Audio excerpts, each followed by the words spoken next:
RS brothers లో ఆషాఢం KG sale మళ్ళీ మొదలైంది. మరెన్నో క్రేజీ ఆఫర్స్ ఖైదీ చేయండి ఆర్ఎస్ బ్రదర్స్. నాతో పాటు ఉన్న వ్యక్తి ఎవరంటే the Indian cyclist, A journey for generations.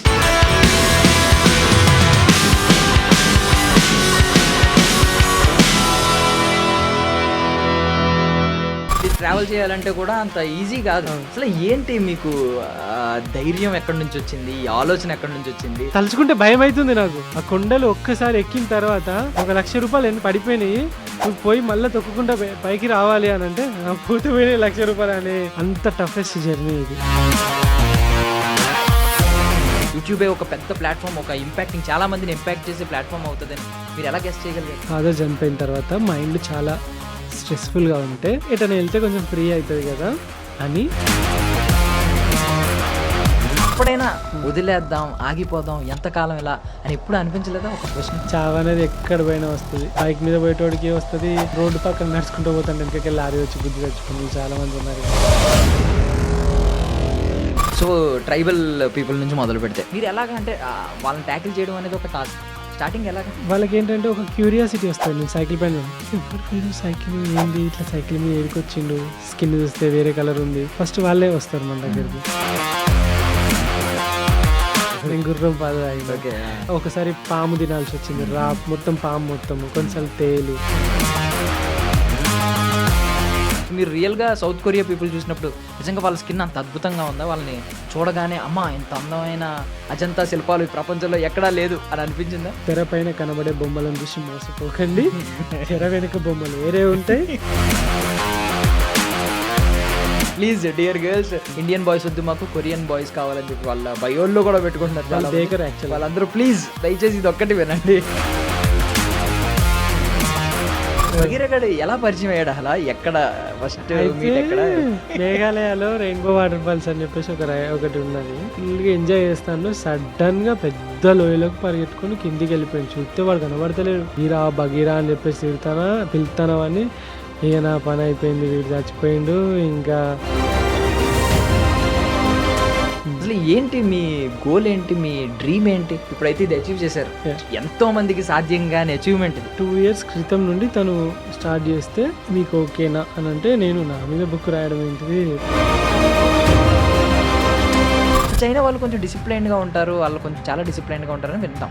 So మీరు ఏమంటారు అసలు వాళ్ళ డిసిప్లైన్ ఎలా ఉంటుంది? తండ్రి స్ట్రిక్ట్గా ఉంటే పిల్లలు స్ట్రిక్ట్గా పెరుగుతారు. మన దగ్గర రూల్స్ లేవా అంటే ఉన్నాయి. హెల్మెట్ పెట్టుకోకుండా ఫైన్ అయ్యారా, రోడ్ల మీద ఉంచితే ఫైన్ ఉన్నది, బయట స్మోక్ చేస్తే ఫైన్ ఉన్నది. కానీ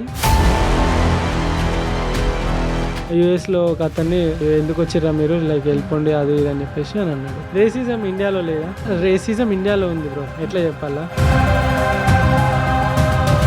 వేరే కంట్రీస్లో కూడా ట్రాఫిక్ ఉంటుంది కానీ జామ్ అవ్వదు, మూవ్ అవుతూ ఉంటుంది. ఇండియాలో ఏమవుతుంది అంటే మూవ్ అవ్వదు, జామ్ అవుతుంది.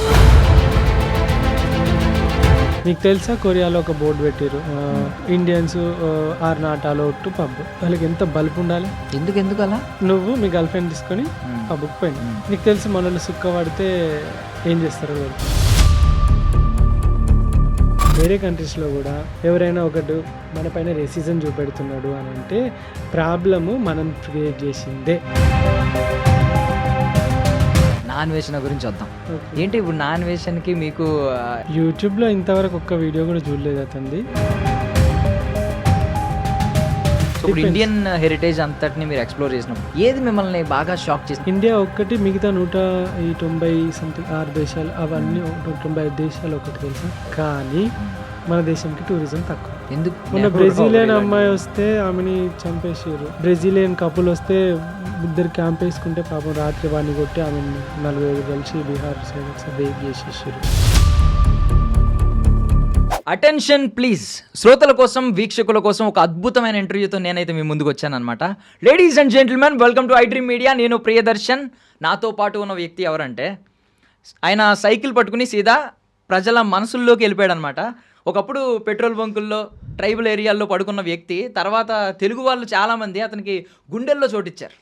ఒక రా తెలుగు ట్రావెలర్ అని అతన్ని అంటూ ఉంటారనమాట.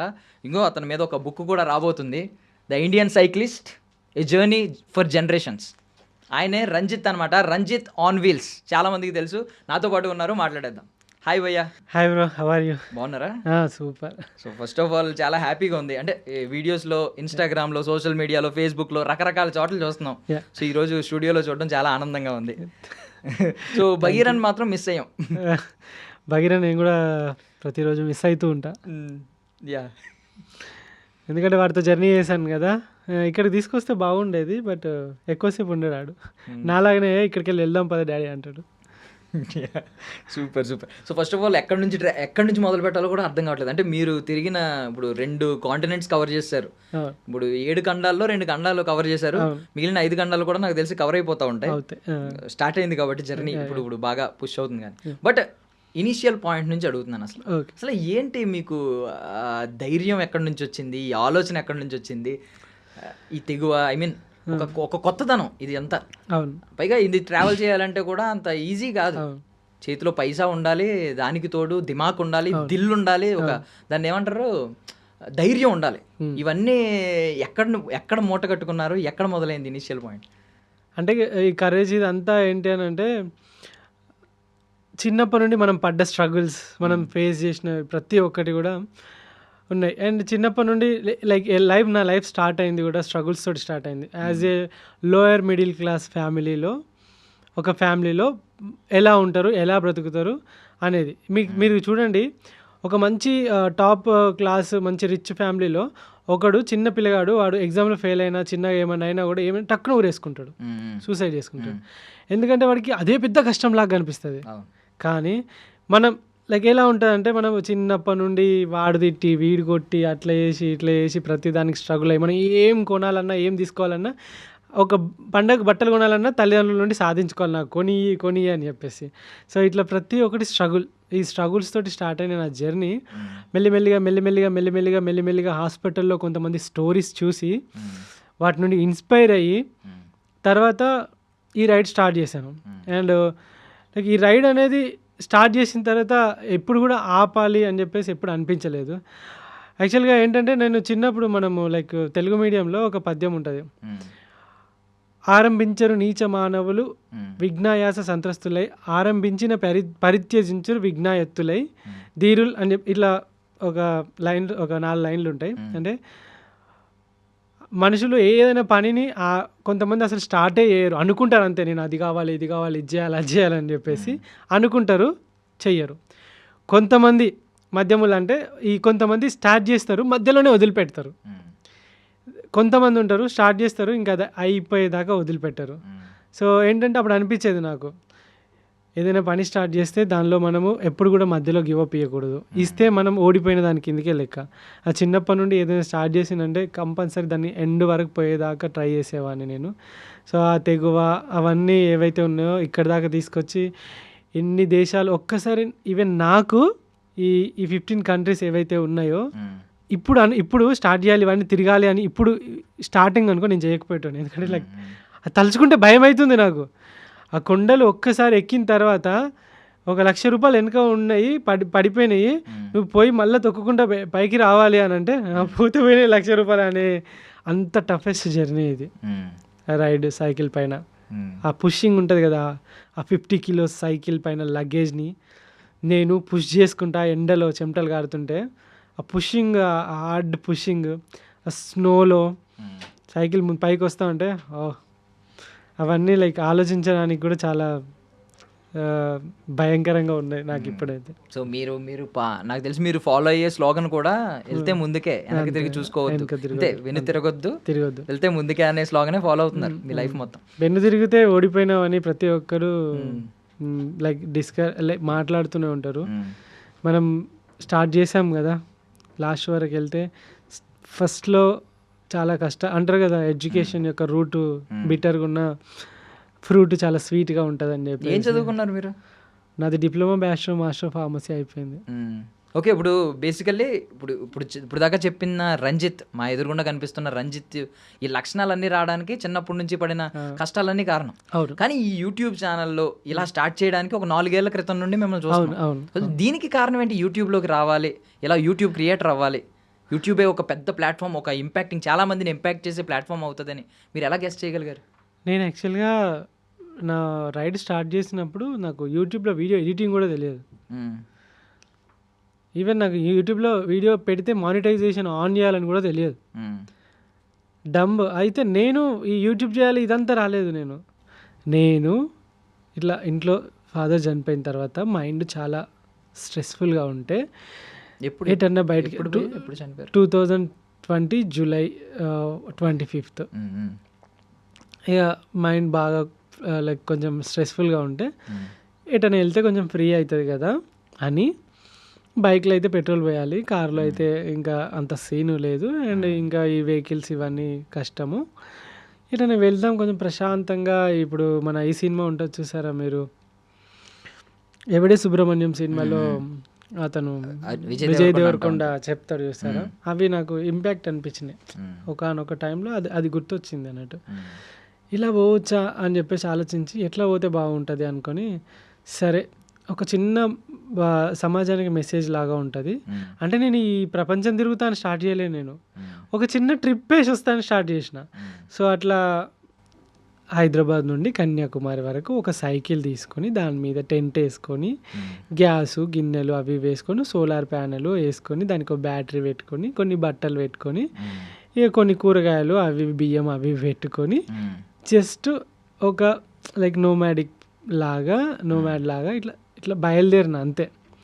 బయలుదేరి పోతూ ఉంటే మధ్యలో యూట్యూబ్ అయితే పోయే జర్నీ అయితే ఏదైతే ఉన్నదో దాన్ని యూట్యూబ్లో పెడితే చాలామంది చూస్తారు కదా, మనం ఎట్లాగో జర్నీ చేస్తున్నాం కదా, చూద్దాం దాని నుండి ఏమైనా మనీ వస్తే మన ట్రావెల్కి యూజ్ అవుతుంది కదా అని చెప్పేసి యూట్యూబ్లో పెట్టిన. నేను లైక్ యూట్యూబ్ జర్నీ చేయాలి, ఇన్ఫ్లుయెన్సర్ అవ్వాలి.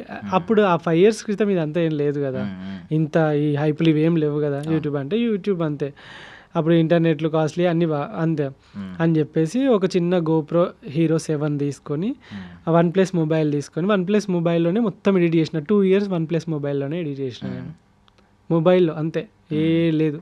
2 yearsలో ఈ 3 lakhs ఏదైతే ఫాలోవర్స్ 5 లక్షల మంది ఫాలోవర్స్ అయితే ఇన్స్టాలో వీళ్ళందరూ కూడా OnePlus మొబైల్ నుండి వచ్చిన వాళ్ళే.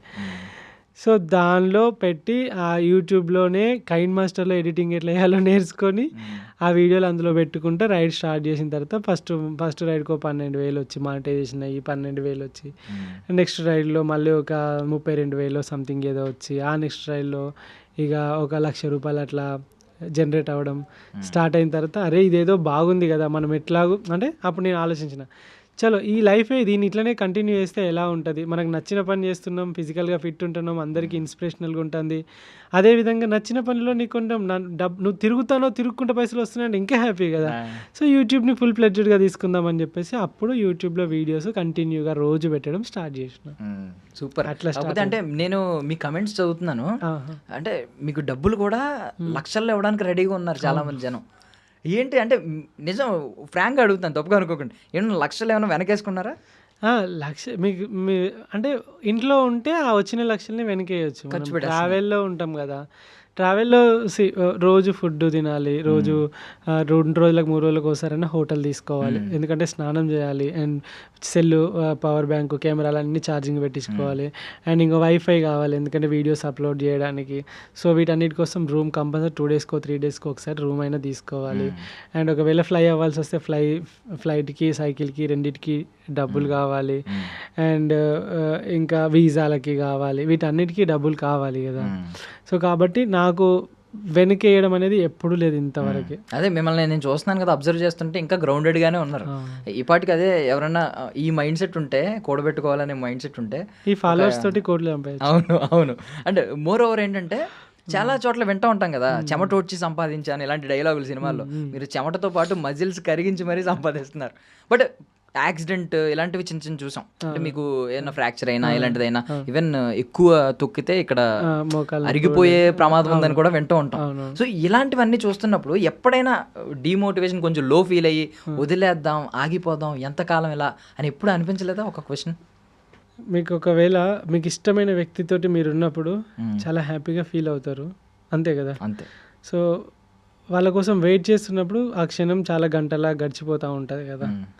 సో నేనేంటంటే నా ఇష్టమైన వ్యక్తితో ఉన్నా అన్నట్టు ట్రావెల్ లైక్ సైకిల్ తోటి ఎప్పుడైతే నేను రైడ్ చేసుకుంటూ వెళ్తానో అందరు కొత్త వాళ్ళే కదా, అండ్ అది నా మనసుకి చాలా ఆహ్లాదాన్ని ఇస్తుంది.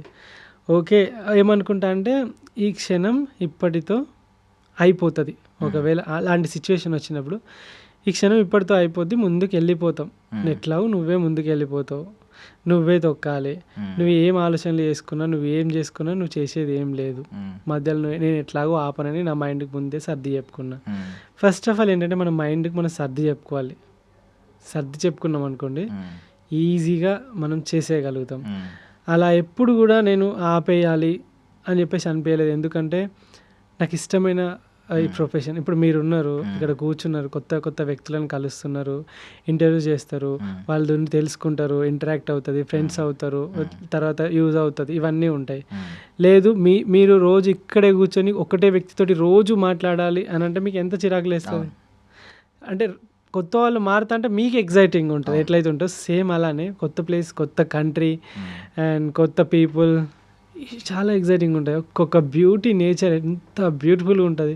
దాన్ని ఇట్లా కూర్చొని నిమ్మలంగా కాఫీ పెట్టుకొని తాగుకుంటా దాన్ని ఎంజాయ్ చేస్తుంటే ఎంత హ్యాపీగా ఉంటుంది. అంతకన్నా బెటర్ లైఫ్, మంచి లైఫ్ ఇంకేముంటుంది బోర్ కొట్టడానికి. Correct, exactly. అంటే మేము ఈ కాళ్ళు తొక్కుడు ఇవి చూస్తున్నాం, మీరు కనిపించే ప్రపంచాన్ని చూస్తున్నారు. ఈ కాళ్ళు నొప్పిలో అంటే మజిల్స్ బాగా కొండలెక్కినప్పుడు అవన్నీ మజిల్స్ బాగా నొప్పిలేస్తాయి. కానీ రాత్రి పడుకొని పొద్దుగాలు లేచే వరకు రాత్రి రిలాక్స్ అయిపోయి పొద్దుగాలటికి మళ్ళీ రెడీ అవుతాయి. మోకాలు నొప్పులు అయితే ఎప్పుడు రాలేదు. అండ్ ఫుడ్ కూడా మంచి ఫుడ్డే తీసుకుంటాను నేను. మంచి ప్రోటీన్, ఫైబర్, కార్బోహైడ్రేట్స్ అవసరమైన ఫుడ్డే తీసుకుంటా. సో దట్ ఎలాంటి హెల్త్ ఇష్యూస్ కూడా ఎప్పుడు రాలేదు. అండ్ మంచిగా నేచర్లో తిరుగుతాం కాబట్టి ప్యూర్ గాలి పీల్చుకుంటాం అండ్ మంచి ఆర్గానిక్ ఫుడ్ తీసుకుంటాం. అక్కడ అంత కెమికల్ కూడా వేసి పండియారు కాబట్టి హెల్త్ కూడా చాలా సపోర్టివ్గా ఉంటుంది. ఎప్పుడు మోకాళ్ళ నొప్పులు అలాంటివి అయితే ఎప్పుడు ఏం రాలేదు, హెల్తీగా ఉంది. అంటే స్టార్టింగ్ విలేజ్ అందాల నుంచి స్టార్ట్ అయింది జర్నీ. విలేజ్ అందాలు, ట్రైబల్ పీపుల్, వాళ్ళ కల్చర్ ఏంటి, వాళ్ళ హెరిటేజ్ ఏంటి అవి చూపించడం మొదలు పెట్టారు. అక్కడ నుంచి స్టార్ట్ అయ్యి ఇప్పుడు దేశాలు, ఖండాలు వరకు వెళ్ళింది. సో ఆ టైంలో స్టార్టింగ్లో ఉన్నప్పుడు మనకి ఈ అటవీ ప్రాంతాలు, ఈ కొండలు ఇలాంటి చోట్ల ఏంటంటే యానిమల్స్ భయాలు ఉంటాయి. ఈ స్నేక్స్ ఇలాంటివన్నీ, కొన్ని విష పురుగులు, పాములు ఇలాంటి భయం ఉంటుంది. అంటే నేను లాస్ట్ టైం చూసినప్పుడు మీ కిడ్నాప్ ఎపిసోడ్ ఒకటి నన్ను భయపెట్టింది. సో ఇలాంటివి పోనీ అంటే ఈ స్ట్రగుల్ ఓకే, మజిల్ కరిగించుకోవడం, కరిగించిన ఒళ్ళొంచైనా ఏదో రకంగా నేను వెళ్ళాలి ముందుకెళ్ళడం అనే మోటివేషన్ ఓకే. బట్ ఇలాంటి రిస్క్, లైఫ్ థ్రెటన్ ఇన్సిడెంట్స్ ఎదురవుతున్నప్పుడు ఒక భయం అనేది వస్తుంది కదా తెలియకుండానే. అంటే నేనే లైక్ ఈ భయాన్ని నేను వదిలేశాను ఫస్ట్ రోజే. ఎందుకంటే ఏమీ చేయకుండా చనిపోయే కన్నా, ఎగ్జాంపుల్ చెప్తాను. చాలా లైఫ్లో మొన్న రీసెంట్గా అహ్మదాబాద్లో ఫ్లైట్ క్రాష్ అయింది. సరే పాపం చేసిర్రు అంటే లైక్ వాళ్ళు ఫ్లైట్ కావాలని పోయి ఎక్కిర్రు అనుకుందాం, అట్లా చచ్చిపోయారు అనుకుందాం. ఇట్లనే మన లెక్కనే కూర్చొని నిమ్మలంగా ముచ్చట పెడుతున్నారు. సడన్గా వచ్చి ఫ్లైట్ వాడాలు, హాస్టల్ వాళ్ళు కూడా చచ్చిపోయారు. చావు అనేది ఎక్కడ పోయినా వస్తుంది. ఇప్పుడు బైక్ మీద పోయేటోడికి వస్తుంది, ఆ పాపం వాడేం పాపం తెలియదు, వాడు కనీసం రోడ్డు పక్కన నడుచుకుంటూ పోతాంటే వెనకకి లారీ వచ్చి గుద్ది చచ్చిపోయిన వాళ్ళు చాలామంది ఉన్నారు కదా. సో చావు ఎట్లాగో వస్తుంది, ఒక రోజు వస్తుంది. వస్తుందని చెప్పేసి భయపడకుండా ఈ బతికినన్ని రోజులు లివ్ ద మూమెంట్ అంటారు కదా, ఈ మూమెంట్ని బతికిద్దాం చాలు. చనిపోయినా ప్రశాంతంగా హ్యాపీగా చనిపోతాం. ఏం సాధించకుండా డబ్బులన్నీ కూడబెట్టి కోట్లు అన్నీ బ్యాంకులో వేసుకొని 10, 20, 50 ఎకరాల జాగాలు కొనుక్కొని, ఫ్లాట్లు కొనుక్కొని, ఎకరాలు కొనుక్కొని అవన్నిటిని కూడా అనుభవించకుండా చచ్చిపోతే అప్పుడు ఎంత బాధ అనిపిస్తుంది. ఏమో లైఫ్ అంతా వేస్ట్ చేసుకొని హాస్పిటల్ బెడ్ మీద నువ్వు ఒంట్లో శక్తి ఉండదు, ఓపిక ఉండదు, అకౌంట్లో డబ్బులు ఉంటాయి, సమయం ఉంటుంది, కానీ నడవలేవు, వాటిని ఖర్చు పెట్టలేవు. అలాంటప్పుడు ఈ సంపాదించిందంతా ఈ బెడ్ మీద పండుకొని పుట్నాలు బుక్కినట్టు గోళీలు బుక్కడానికి అనిపిస్తుంది కదా. కరెక్ట్. నేను ఏమనుకున్నా అంటే నా లాస్ట్ బ్రీత్ బెడ్ పైన ఉండకూడదు, హాస్పిటల్ బెడ్ పైన అనుకున్నా. ఎందుకంటే 300 మందితో 10 రోజులు ట్రావెల్ చేసిన నేను. వాళ్ళ బాధలు, వాళ్ళ కష్టాలు, వాళ్ళ సాక్రిఫైజెస్ అన్నీ ఇన్నప్పుడు అనిపించింది నేను ఇలా బ్రతకొద్దు అనుకున్నా. అన్నీ బంద్ చేసి కొత్తగా బయటకు వచ్చేసి. సూపర్. సో ట్రైబల్ పీపుల్ నుంచి మొదలు పెడితే వాళ్ళ నమ్మకాన్ని సంపాదించుకోవడం అంత సులువు కాదు. మీరు ఎవరినైనా, ఎంత పెద్ద బిజినెస్ మ్యాగ్నెట్నైనా ఒక ఫిగర్ చూపించో, ఒక నెంబర్ చూపించో, లేదంటే వాడికి నీ వల్ల ఉపయోగపడుతుంది, మన వల్ల ఉపయోగపడుతుంది అనుకున్నప్పుడు వాడే మన దగ్గరికి వస్తాడు. బట్ ట్రైబల్ పీపుల్ అలా కాదు. వాళ్ళ నమ్మకాన్ని గెలవాలంటే చాలా కష్టం. ఊరికే నమ్మరు కదా ఎవరు పడితే వాళ్ళని వచ్చి. మీరు ఎలాగా అంటే వాళ్ళని ట్యాకిల్ చేయడం అనేది ఒక టాస్క్. స్టార్టింగ్ ఎలాగా అంటే నేను అక్కడికి ఎలా రీచ్ అవుతాను, సైకిల్ పైన రీచ్ అవుతాను.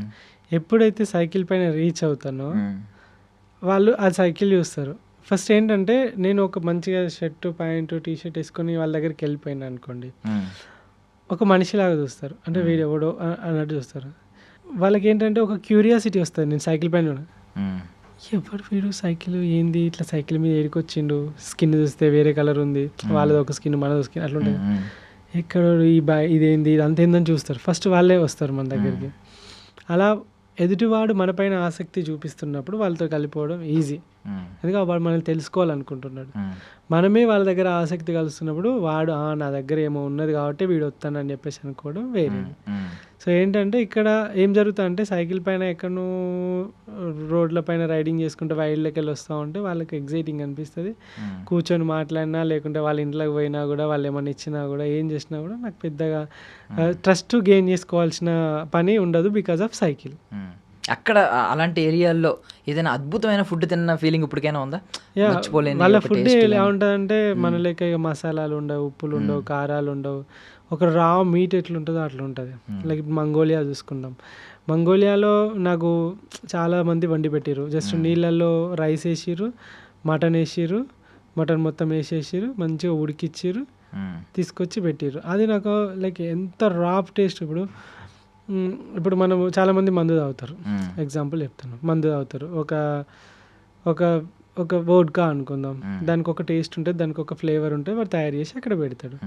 నువ్వు పోయినవు దానిలో థమ్స్అప్ పోసినావు, కోకోకోలా పోసినావు, మొత్తం దాని టేస్ట్ అంతా తీయగా వేసుకొని తాగినావు. అంటే నువ్వు టేస్ట్ని చంపేసి వేరే టేస్ట్, అదే థమ్స్అప్ కోకోకోలా తాగినట్టే ఉంటుంది కదా. సో ఇక్కడ ఏంటంటే రా మీట్ అంటే పచ్చిది కాదు, వండిందే, కానీ దాని ఫ్లేవర్, దాని tender and the food authentic food. అంటే వాళ్ళు ఎందుకురా అట్లా తింటారు అని అంటే వాళ్ళకి మసాలాలు అవి దొరకక కాదు, అలాంటి ఫుడ్ తింటేనే అక్కడ సర్వైవ్ కాగలుగుతారు కాబట్టి ఆ ఫుడ్ తింటారు వాళ్ళు. అండ్ మనం కూడా చూడొచ్చు కదా, ఒక 100 సంవత్సరాల క్రితం మన యాన్సెస్టర్స్ ఎట్లున్నారు, ఇలానే బతుకుంటారు కదా, ఆదిమానవుడు ఎట్లా బతికిండు ఇలానే బతుకుంటాడు కదా. అలాంటి లైఫ్ని మనకైతే టైం మిషన్ అయితే లేదు వెనక పోవడానికి, కానీ టైం మిషన్ లేకున్నా కంట్రీ దాటితే ఇలాంటి వాళ్ళు చాలామంది ఉన్నారు, ఇంకా అలానే బతికే వాళ్ళు చాలామంది ఉన్నారు. వాళ్ళందరిని చూసినప్పుడు అనిపిస్తుంది ఓకే నేను ఇలా కూడా బ్రతకొచ్చు. ఒకవేళ ఏం దొరకనప్పుడు మన అమ్మ అంటది, అరే కరివేపాకు లేదురా తీసుకురా పోరా అంటే కూర ఏం బాగోదు అని అంటారు, మసాలా అయిపోయింది వేయకుంటే ఏం బాగోదు అని అంటారు కదా, నూనె లేకుంటే కూర ఎట్లా వండుతారు అని అంటారు, రైట్. సో ఇక్కడ ఉన్న సిచ్యువేషన్స్ ఇవన్నీ లేకుండా తినొచ్చు, ఎలా అయినా బ్రతకొచ్చు, బతకాలనుకుంటే ఎలాగైనా బ్రతకొచ్చు అని అంటారు కదా. ఎలాగైనా బ్రతకొచ్చు, నాలుకకు రుచిగానే ఉండాలని అవసరం లేదు. కడుపు నిండి అది శక్తిని ఇస్తుందంటే అది ఎలా ఉన్నా పర్లేదు. నా నాలుక రుచి మర్చిపోయింది, ఎందుకంటే లైక్ వేరే కంట్రీస్లో ఉప్పు కారాలు మసాలాలు దొరకవు, పచ్చళ్ళు ఇవన్నీ దొరకవు, అన్ని డిఫరెంట్ ఫుడ్లు డిఫరెంట్ కల్చర్లు. సో కాబట్టి అన్ని కల్చర్ల ఫుడ్లు అన్నీ తిన్నప్పుడే మనము ఒక ట్రూ ట్రావెలర్ అవుతాం. కరెక్ట్. సో ఇప్పుడు సినిమాల్లో చూపిస్తూ ఉంటారు, ఇంకా కొంతమంది మాట్లాడుతూ ఉంటారు, అంటే కొన్ని తెగలు ఇంకా ప్రపంచాన్ని చూడలేదు అసలు, వాళ్ళకి ఎప్పుడు అంటే మనం తప్పుగా అనట్లేదు, ఇది సామెత వాడుతున్నాను కానీ బావిలో కప్పలు అంటారు, అంటే బయట ప్రపంచం తెలియదు, అంటే అది నెగిటివ్గా మాట్లాడలేదు. కొన్ని తెగలు ఇంకా ఉన్నాయి భూమి మీద, బయట ప్రపంచం తెలియదు, ఈవెన్ వాటర్ అనే టర్మ్ కూడా వాళ్ళకి తెలియదు. ఇలాంటి చూసారు ఏమన్నా తెగలు ఎదురైనాయి ఇలాంటి? మంగోలియాలో ఇప్పుడు నేను డ్రోన్ తీసుకెళ్ళాను, అక్కడికి డ్రోన్ చాలా రేర్గా వాడరు అక్కడ ఎవరు, అసలు వాళ్ళ దగ్గరికి వేరే వాడు బయటకు వాడు. అలాంటి ఒక 800 కిలోమీటర్ల డెజర్ట్ రైల్లో నేను డ్రోన్ తీసుకుపోయి డ్రోన్ ఎగిరేసినప్పుడు వాళ్ళు షాక్ అవుతారు. వాళ్ళ ఇల్లుని వాళ్ళు ఎప్పుడు పైనుండి చూసుంటారు కదా, అర్థమైందా, వాళ్ళ ఊరిని వాళ్ళు ఎప్పుడు పైనుండి చూసుంటారు కదా, వాళ్ళకి ఆ డ్రోన్ చూపెట్టి ఇట్లా కెమెరా ఇట్లా చూపెట్టి ఎగురుతూ ఉంటాయి అని ఓ చాలా హ్యాపీగా ఫీల్ అవ్వడం. వాళ్ళందరికీ అది వాళ్ళ మొబైల్ ఏమైనా ఉంటే కూడా వాళ్ళకి అవి ఫుటేజ్ ఇవ్వడము, అవన్నీ చూపెట్టినప్పుడు వాళ్ళు అసలు మనకు తెలియదు అలాంటిది ఒకటి. అండ్ నేను కూడా లైక్ ఇప్పుడు కొన్ని రెస్టారెంట్లలో ఇట్లా పోగానే అది రోబో వచ్చేసి ఫుడ్ తెచ్చి ఇచ్చిన తర్వాత అది అట్లనే నిలబడి చూస్తూ ఉంటాను అన్నట్టు. అరే ఇదేంది ఇట్లా చూస్తాను, నాకు ఫస్ట్ టైం చెప్పాను ఏంది ఇంకా చూస్తాను పోతలేదు అని అంటే అక్కడ ఇట్లా దాన్ని క్లిక్ చేయాలి థ్యాంక్ యూ అని చెప్పేసి, క్లిక్ చేస్తేనే పోతాను, అంటే ఇట్లా క్లిక్ చేయగానే థ్యాంక్ యూ అని పోతుంది. నేనేమో అది చూస్తాను, అది ఇంకా పోతలేదని నేను చూస్తాను, లాస్ట్ పక్కన ఉన్న వాళ్ళు ఇట్లా క్లిక్ చేయపోతాను అంటే క్లిక్ చేయగానే పోయింది. సో లైక్ ఇవన్నీ different kind of experiences, like టెక్నాలజీతో పోల్చుకున్నా లేకుంటే మొత్తం వెనుక టెక్నాలజీ లేకుండా ఇండియా ఒక 100 సంవత్సరాల క్రితం ఎట్లుందో మంగోలియా అట్లా ఉండేది అన్నట్టు. ఏం కంబోడియా కూడా కొంచెం అంత డెవలప్డ్ కాదు, అది కూడా కొంచెం వెనకాల ఉన్న కంట్రీయే. సో ఈ యొక్క ట్రైబల్స్ని కలిసినప్పుడు ఇప్పుడు గుర్రం పాలు తాగినావు ఎప్పుడైనా? లేదు లేదు. నేను గుర్రం పాలు తాగిన. ఓకే. లైక్ ఒకసారి పాము తినాల్సి వచ్చింది, మొత్తం పాము మొత్తము, కొన్నిసార్లు తేలు. సో ఇలాంటి different kind of foods, different kinds of గుర్రం పాలతోటి వాళ్ళు అది చేస్తారు, ఉరుక్ అని అంటారు. అది ఒక పర్మెంటెడ్ ఆల్కహాల్ లాగా ఉంటుంది, ప్రోబయాటిక్ ఫుడ్ అన్నట్టు. అది డ్రింక్ కూడా ఉంటుంది, తాగితే ప్రోబయాటిక్ మస్తు ఉంటుంది, స్టమక్ హెల్త్ అంతా గట్ హెల్త్ చాలా బాగుంటుంది. అలాంటివి ఇప్పుడు కొరియాలో చూసుకుంటే కిమ్చి అని చెప్పేసి ప్రోబయాటిక్. మనం ఎట్లనైతే మనకు ప్రోబయాటిక్ ఉంది ఏంటంటే పెరుగు, మనం ఎట్లనైతే పెరుగు తింటాం వాళ్ళు ఎవరు పెరుగులు తినరు, అస్సలు తినరు, ఎవరు ఎక్కడ చూడలే నేను. సో అలా డిఫరెంట్ కైండ్ ఆఫ్ ఫుడ్లు, కల్చర్లు, ఓకే ఇవి ఇట్లా కూడా ఉంటాయి అంటే ప్రజలు ఏదో ఒకటి తయారు చేసుకొని ఉన్నారు, ఒక్కొక్క కంట్రీలో ఒక్కొక్క లాగా ఉన్నారు అని చెప్పేసి. ఇప్పుడు కంబోడియా లాంటి కంట్రీలో కుక్కలను వియత్నాం, కంబోడియా కుక్కలను కాల్చుకోగా చూసిన. కుక్కలు ఏంటంటే మన మేఘాలయ, మన పైన మేఘాలయ పైన ఈ అటు సైడ్ నాగాల్యాండ్లో కూడా కుక్కలను తింటారు, పాములను తింటారు, మన వాళ్ళు కప్పలను అన్నిటినీ తింటారు. సో దట్ లైక్ అది మనం రెస్పెక్ట్ చేయాలంతే. ఎప్పుడు ఫుడ్ని గలీజ్ అని ఎప్పుడు అనకూడదు అన్నట్టు. ఇవన్నీ నేర్చుకున్న, ఏది దొరికినా తినేసి, లైక్ మరీ అంత వైల్డ్ ఏం తినలేదు, బట్ ఏది దొరికినా తినేసి లైక్ సర్వైవ్ అవ్వడము, ఇలా కూడా బ్రతకొచ్చు అని చెప్పేసి. కొన్నిసార్లు ఒంటరిగా 1000 కిలోమీటర్ల రైడ్, ఇదంతా నేర్పిస్తుంది కదా లైఫ్. అంటే నువ్వు జర్నీ చేస్తున్నావు అని అంటే ఆల్వేస్ బస్సులో ఎక్కి, ఫ్లైట్లో ఎక్కి, సిటీలో దిగి, టోటల్లో బండి, ఆడున్న ఫేమస్ ప్లేసెస్ చూసి మళ్ళీ సిటీ ఎక్కి అట్లా కాకుండా రియల్ సైడ్ ఎక్కడ ఉంటుంది, విలేజెస్లో ఉంటుంది. రియల్ సైడ్ ఎక్కడ ఉంటుంది, రోడ్ల పైన ఉంటుంది. రియల్ సైడ్ ఎట్లుంటుంది, ట్రైబల్స్ ఇలాంటి ప్లేసెస్లో ఉంటుంది. సో రియల్ సైడ్ని ఎక్స్ప్లోర్ చేయాలంటే నువ్వు నడవాలి, లేకుంటే సైక్లింగ్ చేయాలి. కరెక్ట్. అంటే ఇప్పుడు ఎంత పెద్ద పెద్ద డిజైనర్స్ ఉంటారు, లైక్ ఇంటీరియర్ డిజైనింగ్ నేర్చుకున్న వాళ్ళు, ఎక్స్టీరియర్ వాళ్ళు, సివిల్ ఇంజనీర్స్ కావచ్చు, ఆర్కిటెక్ట్స్ కావచ్చు, వాళ్ళందరి డిజైన్ల కంటే గొప్ప డిజైన్ దేవుడు చేసింది కాబట్టి, నేచర్ కాబట్టి. స్వచ్ఛమైన మనుషులు, స్వచ్ఛమైన ప్లేసెస్ అన్నీ మనం ట్రైబల్ ఏరియాస్ కావచ్చు, విలేజెస్ కావచ్చు, అక్కడే చూడగలుగుతాం. సో మీరు ఈ ఎక్స్పీరియన్స్ అంతా బాగుంది. సో నెక్స్ట్కి వెళ్ళిపోతే మన భగీరా గాడి గురించి మాట్లాడతాం. మేము గాడు అంటాం ఎందుకంటే మాకు వాడు అందరికీ తమ్ముడులాగా, మాకు బాగా close. So first of all Bagheera గాడు ఎలా పరిచయం అయ్యాడు, అలా ఎక్కడ ఫస్ట్ మీట్ ఎక్కడ? సో ఇండియాలో రైడ్ చేస్తున్నా కదా, కన్యాకుమారి అయిపోయింది, గోవా అయిపోయింది, లదాఖ్ అయిపోయింది. అయిపోయిన తర్వాత లదాఖ్లో ఒకసారి ఏంటంటే, లదాఖ్ వెళ్తున్నప్పుడు ఒక రైల్వే స్టేషన్లో ఒక చిన్న కుందేలు, ర్యాబిట్ ఇట్లా పిల్లలు పుట్టింది, తల్లి చనిపోయింది. దాన్ని తీసుకున్నాను అన్నట్టు. తీసుకున్నాక నాకు పెట్స్ పైన చాలా ప్రేమ వచ్చేసింది. అరే దీన్ని మనతో తీసుకుపోతే ఎలా ఉంటుంది అని చెప్పేసి అనిపించింది రైడ్కి. అయితే అప్పుడు నేను లదాఖ్ వెళ్తున్నా, ట్రైన్లో ఉన్నప్పుడు నాకు అంటే లదాఖ్ వెళ్ళట్లేదు. సో లదాఖ్ రైడ్కి ఉన్న ట్రైన్ దగ్గర అది కనబడ్డది. సో దీన్ని తీసుకుపోవడం ఎందుకులే, చిన్న బేబీ కొంచెం పెద్ద అయినాక తీసుకెళ్దామని చెప్పేసి అని అనుకున్నా. సో నేను లదాఖ్ రైడ్ పోయి వచ్చేసే వరకు కొన్ని రోజులకు రోజు వీడియో కాల్ అట్లా చనిపోయింది వాడు, చిన్న ర్యాబిట్. పెద్దగా ఎందుకు కొంచెం చనిపోయింది వాడు, బ్లోటింగ్ అయ్యి. ఇంకా తర్వాత మస్తు ఏడ్చిన, మస్తు బాధపడ్డా, అయ్యో ఇట్లా అయిపోయింది ఏంది అని చెప్పేసి. ఇంకా నేనేం చేసిన, లదాఖ్లో ఈ లదాఖ్ రైడ్ అయిపోయింది, రాజస్థాన్లో ఉన్న అప్పుడు ఫిక్స్ అయిపోయినా నేను నెక్స్ట్ రైడ్ కంపల్సరీ వాడి ప్లేస్లో ఒకరిని తీసుకెళ్ళాలి. సో మనకు ర్యాబిట్స్ అంటే అంత తెలియదు, కుక్కల చేతులలో పడితే నమిలి మింగేస్తాయి. డాగ్స్ తీసుకుందాము, ఏదైనా ఒకటి స్ట్రాంగ్ ఉండాలి, అది ఎనర్జెటిక్ ఉండాలి, ఎలాంటి రోగాలు రావద్దు అన్నప్పుడు జాక్ రస్సెల్ టెరియర్ బగీరా వచ్చేసి వాడి యొక్క బ్రీడ్. అది ఇండియాలో దొరకదు. బ్రీడ్ ఒకసారి చెప్పండి. Jack Russell terrier. ఓకే, ఎక్కడ దొరుకుతుంది ఎక్కువ? ఇంగ్లాండ్ బ్రీడ్ అది. ఓకే. సో అప్పుడు నా సైకిల్ మీద వాడే కంఫర్ట్ ఉంటాడని చెప్పేసి ఇంగ్లాండ్ నుండి వాడిని ఇండియాకి తెప్పించినాం.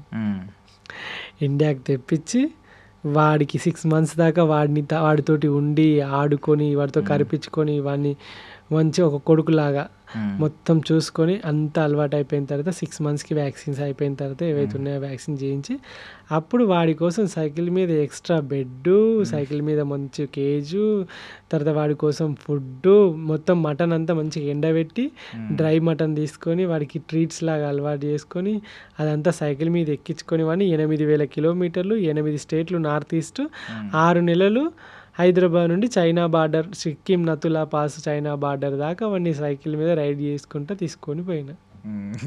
బట్ మీరు మోసం చేస్తున్నారు యూట్యూబ్ సబ్స్క్రైబర్లు అందరినీ. అంటే సోలో ట్రావెలర్ అంటున్నారు మీరు. సోలో ట్రావెలర్ మా భగీరా గాడి వాడిచ్చే కంపెనీ కంటే పెద్ద కంపెనీ ఎవరిస్తారు అసలు? వాడు ఉంటే ఎంత బాగుంటుంది రైడ్లలో అనుకుంటా, కానీ మిగతా కంట్రీస్లో మీకు Allow తెలుసు చేయరు. వీసాస్ ఉండవు, కొన్ని కంట్రీస్లో వేరే బ్రీడ్స్, వేరే స్పీసీస్, కొన్నిసార్లు మొక్కలు, సీడ్స్, మన వాళ్ళు పప్పులు గిప్పులు తీసుకుపోతేనే పడేస్తారు ఎయిర్పోర్ట్లో.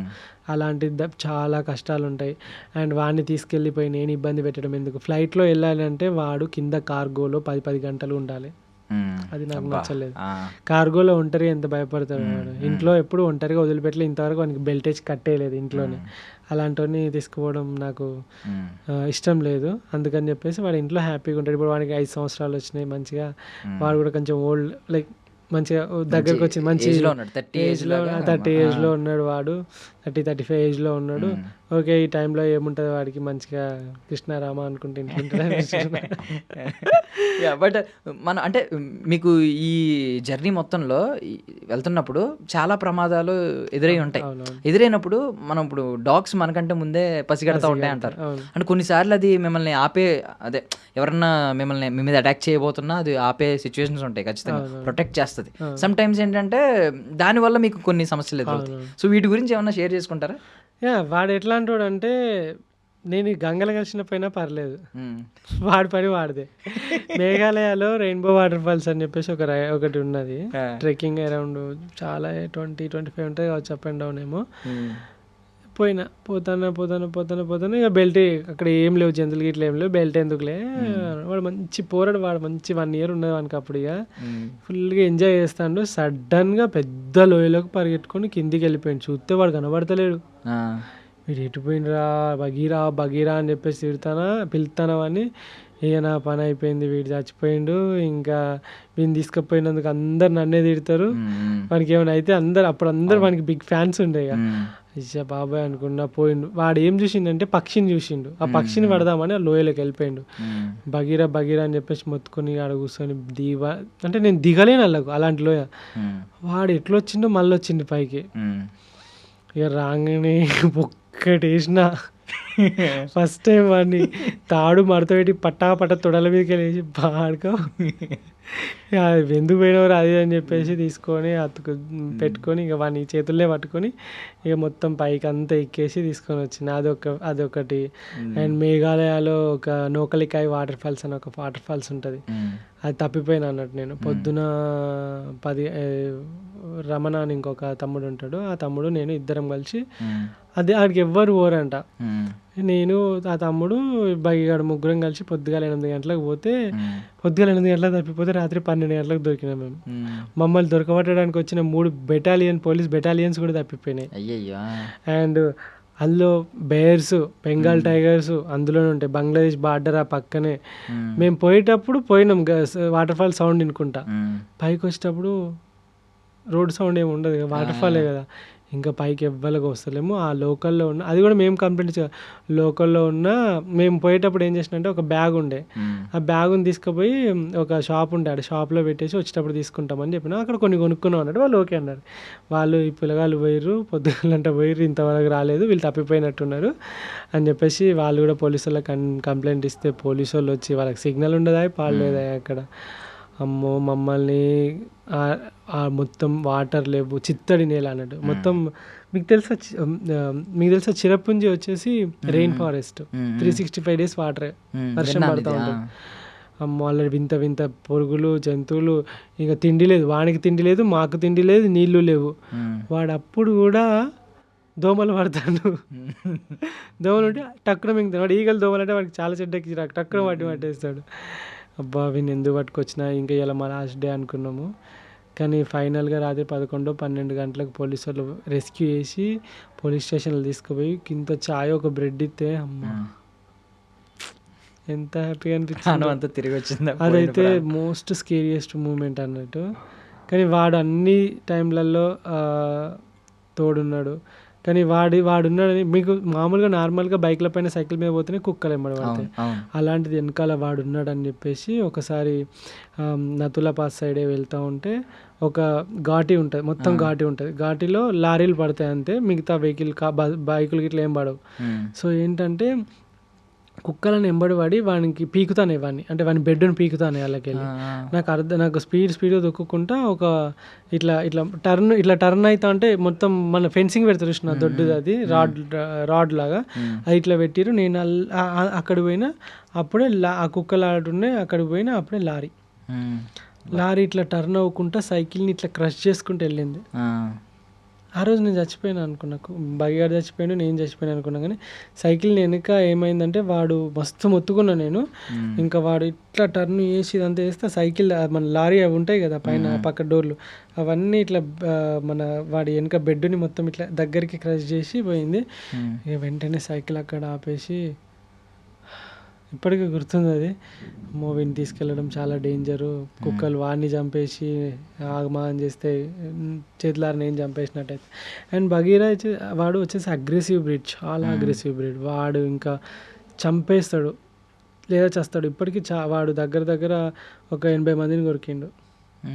వాడిని ఎత్తుకున్నారు అనుకో వానికి మెంటల్ ఎత్తుంది, ఇంకా కొత్తలు ఎత్తుకోకూడదు అసలు, ఎవ్వరు ఎత్తుకోదు, ముట్టుకోదు. వాడిని తల మీద చేస్తే వానికి మొత్తం బీపీ రేజ్ అవుతుంది. వాడు single owner and alpha male dog అది. సో దట్ ఇలాంటి డాగ్స్ ఏంటంటే ఓనర్ అని ఒకనే అనుకుంటే మిగిలిన వాళ్ళకి ఎవరికి అంత పర్మిషన్ ఇవ్వవు. ఈవెన్ మా పండుకున్నప్పుడు మా అమ్మ చెల్లి ముట్టుకున్నా అంటాడు. ఇప్పుడు క్లోజ్ అయిపోయిండు, ఇప్పుడు తగ్గింది అగ్రెషన్. కానీ అప్పట్లో చాలా అగ్రెషన్ ఉండే. ఎవరైనా క్యూట్గా ఉన్నది అని అంటే అమ్మో మీ దండం మీద ముట్టుకోకూరు అని అంటే, అయినా ఎత్తుకున్నారంటే రక్తాలు గారి కింది దింపుతారు అంతే.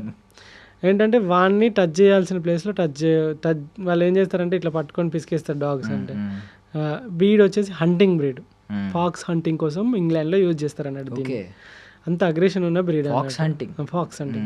మీరు చూస్తే యూట్యూబ్లో జాక్ రస్సెల్ టెరియర్ అంటే పాములను, పెద్ద పెద్ద పాములను చంపేసి కొరికేసి ముక్కలు చేసి ఉంటుంది.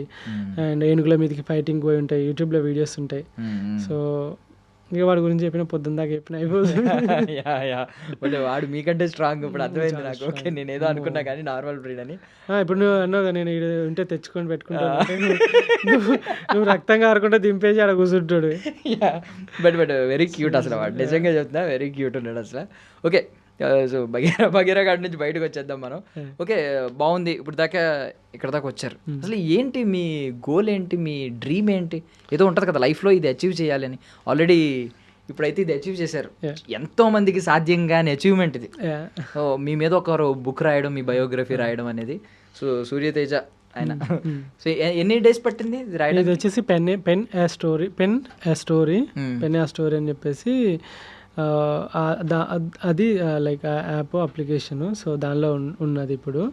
సో అది ఆ యొక్క దాని నుండి ఈ బుక్ రాయడం జరిగింది. ఈ బుక్ని రాయడానికి 2 years పట్టింది యాక్చువల్గా. ఎందుకంటే 2 years క్రితం నుండి తను స్టార్ట్ చేస్తే మొత్తం ఎక్స్ప్లెయిన్ చేసి, అంటే తర్వాత నాకు 6 months బ్యాక్ తను నన్ను కాంటాక్ట్ అయ్యిండు. 2 years దాకా అతను సైలెంట్గా పాయింట్స్ రాసుకొని నోట్ చేసుకొని చూస్తుండే ప్రతిరోజు. తెలియదు మీకు బుక్ కోసం? నాకు తెలియదు. 6 months తర్వాత అతను అప్పుడు నన్ను పర్మిషన్ అడిగిండు, ఒక బుక్ రాద్దాం అనుకుంటున్నాము, మీకు ఓకేనా అని అంటే, నేను నా మీద బుక్ రాయడం ఏంటిది అనుకున్నా. ఒకసారి కలుద్దాం సార్ అని అంటే, అప్పుడు కలిసిన తర్వాత 6 months ట్రావెల్ చేసి అప్పుడు ఈ బుక్ ఫైనల్గా అసలు ప్రతి క్షణంలో ఏం జరిగింది, ఎట్లయింది, పుట్టిన కాంచెల్లి ఇన్ని సంవత్సరాల వరకు ఆ బుక్లో ఉంటాయి అన్నట్టు. సో సూర్యతేజ గారు తన రైటర్ తను. సో తను ఆ బుక్ని రాసిండు. అది ఎట్లుంటుంది అని ఎగ్జైటింగ్గా నేను కూడా ఉన్నా, చూస్తున్నా. లైక్ ఫోటోలు ఉన్నాయి, ఇంకా ఇప్పుడు వస్తుంది, ఇంకో 4-5 రోజులలో వచ్చేస్తుంది. యాక్చువల్లీ అమెజాన్లో రిలీజ్ అవుతుంది. బట్ నేను కూడా రివీల్ చేయాలనుకోవట్లేదు లోపల. బట్ టైటిల్ కవర్ పేజ్ ఒకటే మాత్రం చాలా ఇంప్రెస్ చేసింది. The Indian cyclist, A journey for generations. అద్భుతమైన క్యాప్షన్ అయితే పెట్టాడు అనమాట.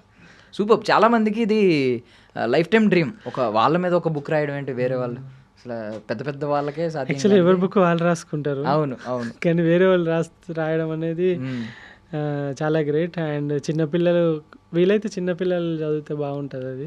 ఎందుకంటే ఇప్పుడున్న జనరేషన్ చాలా స్ట్రాంగ్గా బిల్డ్ అవుద్ది. అండ్ చాలా అడ్వెంచరస్గా ఉంటుంది బుక్ కూడా. మనం ఇప్పుడు మాట్లాడుకున్నాం కదా బ్రో, ఒక గంటన్నర సేపు మాట్లాడుకుంటున్నాం కదా. అలాంటిది ఒక దగ్గర 30 సంవత్సరాల పైన లైఫ్ అందులో ఉంటుంది కాబట్టి బాగుంటుంది.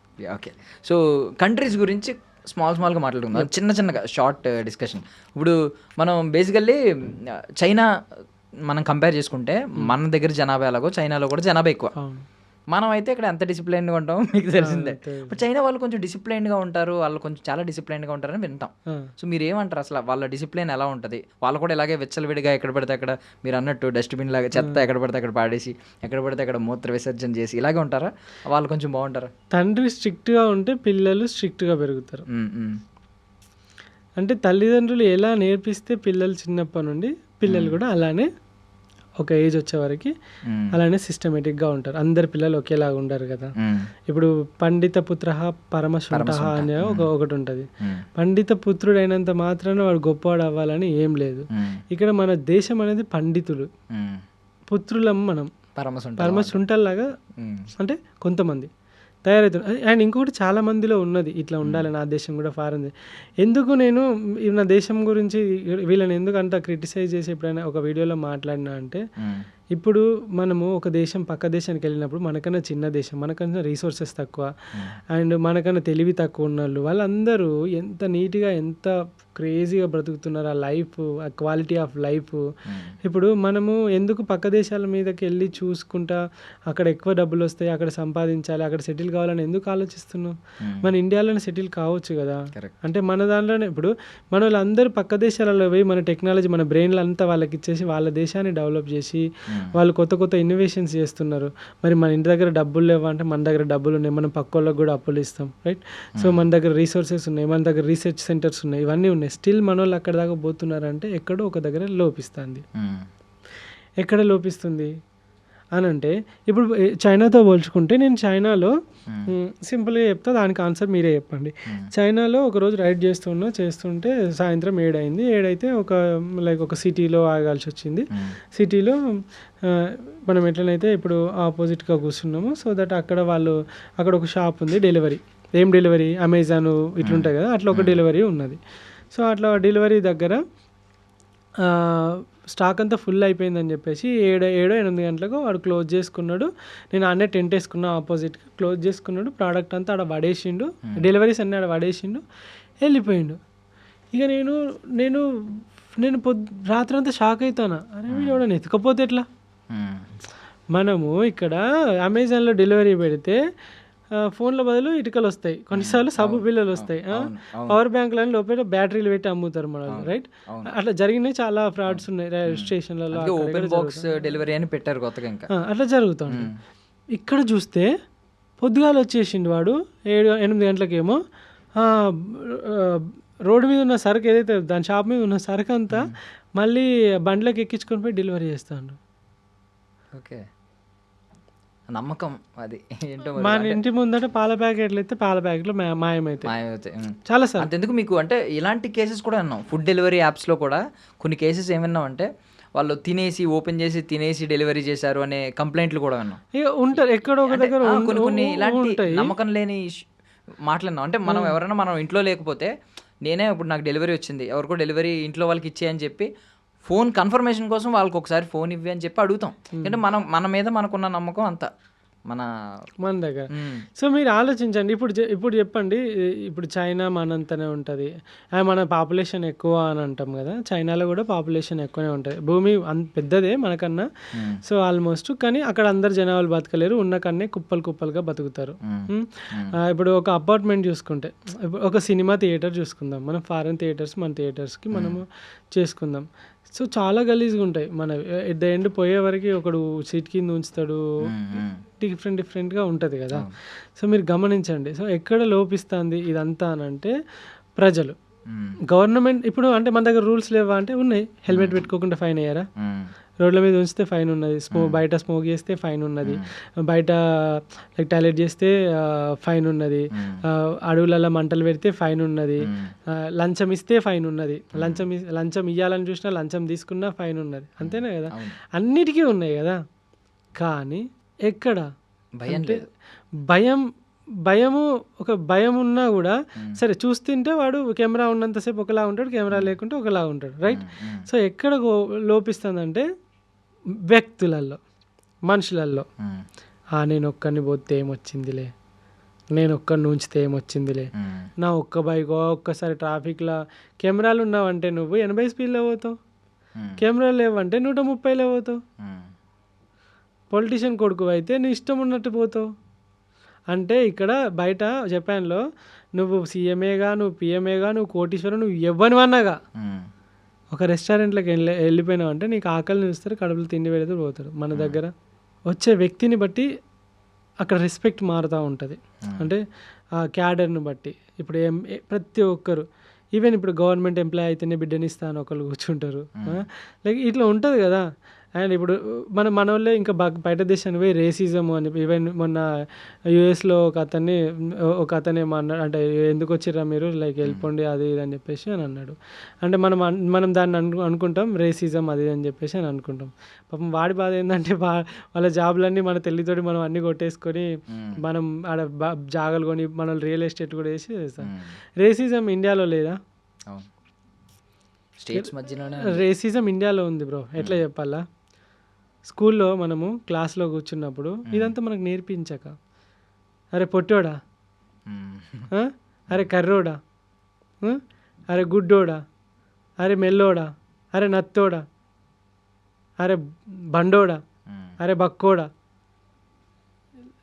ఏం నేర్పిస్తున్నా? డైరెక్ట్ అదే కదా రేసిజం అంటే. లైక్ వాడి యొక్క అవయవ లోపము లేకుంటే వాడి యొక్క లోపాలు లేదా, అరే కులపోడా, క్యాస్ట్ విషయంలో రేసిజం, తక్కువడా ఎక్కువడా, రైట్ అంతేనా. డబ్బుల విషయంలో రేసిజం, అరే పేదోడు వాడు, బిచ్చపోడు వాడు, ఆటో తోలుకుంటోడు వాడు, డెలివరీ చేసేటోడు వాడు, డిగ్నిటీ ఆఫ్ లేబర్ కూడా లేదు కదా. అంటే నువ్వు ఇక్కడ మొత్తం నువ్వు రేసిజం చూపించుకొని అవన్నీ చూపెట్టుకొని ఫారెన్కి వెళ్ళేసి అక్కడ నాకు రేసిజం ఉండొద్దు, నన్ను చూడొద్దు, నన్ను అట్లా అనొద్దు అని అంటే అది ఎట్లా నడుస్తుంది? నువ్వే ఇక్కడ ఎన్నో చూసుకుంటావు. రేసిజం అంతటా ఉంటుంది. మనుషులలో ఉండాలి బ్రో. మార్పు అనేది మనుషులలో ఉండాలి. ఈ దేశం మారాలన్నా, మన ఇల్లు మారాలి అంటే మన ఇంట్లో ఉన్న నాన్న, ఇప్పుడు మీ నాన్న సిగరెట్ తాగడు, మందు తాగడు, మీ అమ్మని కొట్టడు, అక్కను తమ్ముడిని తిట్టడు, కొట్టడు, బెదిరించాడు, ప్రేమగా చూసుకుంటాడు. సో అప్పుడు నువ్వు నీ పిల్లలకి ఒక డూప్లికేషన్ ఇస్తున్నావు. ఏంటి అని అంటే నాకు వచ్చిన పిల్లల్ని కూడా ఇట్లా ప్రేమగా చూసుకోవాలి. అప్పుడు తండ్రి మీద ప్రేమ, తండ్రి చూపెట్టే డూప్లికేట్ అంటే డూప్లికేషన్ ఏంటంటే ఆయన చేసేది ఈయనకి చూస్తున్నాడు, చూసి నేర్చుకుంటాడు, రైట్. సో ఇక్కడ ఏంటనంటే మనం మరి ఇదే పీపుల్ మనం ఫారెన్ పోతాము, వాడు అన్ని రూల్స్ పెడతాడు, ఆ రూల్స్ని పాటిస్తాం. ఎందుకు అక్కడ పాటిస్తాం, ఇక్కడ పాటించాం? మనమే కదా. మన బిహేవియర్ కూడా ఒక బ్యాంక్లో పోతే ఒకలా ఉంటుంది మనది, హోటల్లో పోతే ఒకలా ఉంటుంది, సినిమా హాల్లోకి ఒకలా ఉంటుంది. బాధ్యత రాహిత్యం అన్నట్టు. సో ఇదంతా మనము చూసారా ఎప్పుడైనా పార్టీ మీటింగ్స్లలో ఫుడ్ పెడితే ఎట్లా కొట్టుకుంటారు, పెళ్ళిలో ఫుడ్ కాడ ఎట్లా కొట్టుకుంటాం మనం, టక్క గిన్నెలు పెట్టి. ఇదంతా ఏంటంటే మనలో మార్పు రావాలి. దేశం చాలా మంచిది మనది, మనకు నేర్పించిన పద్ధతులు కల్చరు మంచివి, చాలా మంచివి అక్కడ నుండి. కానీ ఎవడో ఒకరు గలీజోడు ఉంటాడు, నేను ఒక్కనే. అప్పుడు ఏమనిపిస్తానంటే అరే మర్డర్ చేసినోడే మంచోడ్రా, దొంగతనం చేసినోడే మంచోడ్రా కాడికి వచ్చినాం మనం లాస్ట్కు. మంచి చేస్తే ఎవరికి నచ్చదు, చేయడం అందరికీ నచ్చుతుంది. గోడ కట్టడం చాలా కష్టం, కూలగొట్టడం చాలా ఈజీ, ఏదైనా చెడు చేయడం చాలా ఈజీ. మన దేశం మనమే ట్యాక్సులు కట్టము, మనమే ట్యాక్సులు ఎగ్గొడతాము, అలానే లూప్ హోల్స్ కట్టుకుంటాము, క్యాష్ ఇప్పుడు చాలామంది బిజినెస్ చూస్తాను, వాడు కార్డ్ యాక్సెప్ట్ చేయడు, లైక్ డిజిటల్ పే యాక్సెప్ట్ చేయడు, ఎందుకంటే అవన్నీ బ్యాంక్లో పోతే ట్యాక్సులు తప్పించుకోవాలని క్యాష్ ఏమంటాడు. ఇలాంటివి చాలా ఉన్నాయి. ఇవన్నీ మనము బాధ్యతాయుతంగా ఉన్నప్పుడు మన క్వాలిటీ లైఫ్ క్వాలిటీగా ఉన్నప్పుడు, మనం వేసే ఓటు క్వాలిటీ వ్యక్తులకు వేసినప్పుడు ఆటోమేటిక్గా క్వశ్చన్ చేసే అవకాశం ఉంటుంది. సో దేశం మస్తు డెవలప్ అవుతుంది. సో 2 టాపిక్స్ అయితే ఇందులో బాగా వచ్చినాయి. ఏంటంటే ఒకటి రేసిజం, ఇంకొకటి డిసిప్లిన్. సో ఇప్పుడు మీరు తిరిగిన ఈ అన్ని కంట్రీల్లో రేసిజం లేనిది, అంటే మిమ్మల్ని కూడా ఒక ఇండియన్ సైక్లిస్ట్ వచ్చినప్పుడు చాలా చాలా బాగా గ్రాండ్ వెల్కమ్ చెప్పిన కంట్రీ ఏది? అంటే రేసిజం అయిపోయింది. డిసిప్లైన్డ్, వెల్ డిసిప్లైన్డ్ కంట్రీ అంటే ఏం చెప్తారు? ఈ 2 కంట్రీలు చెప్పండి. వెల్ డిసిప్లైన్డ్ కంట్రీ అంటే Japan and South Korea and China. రూల్స్ని కరెక్ట్గా పాటించడం కానీ,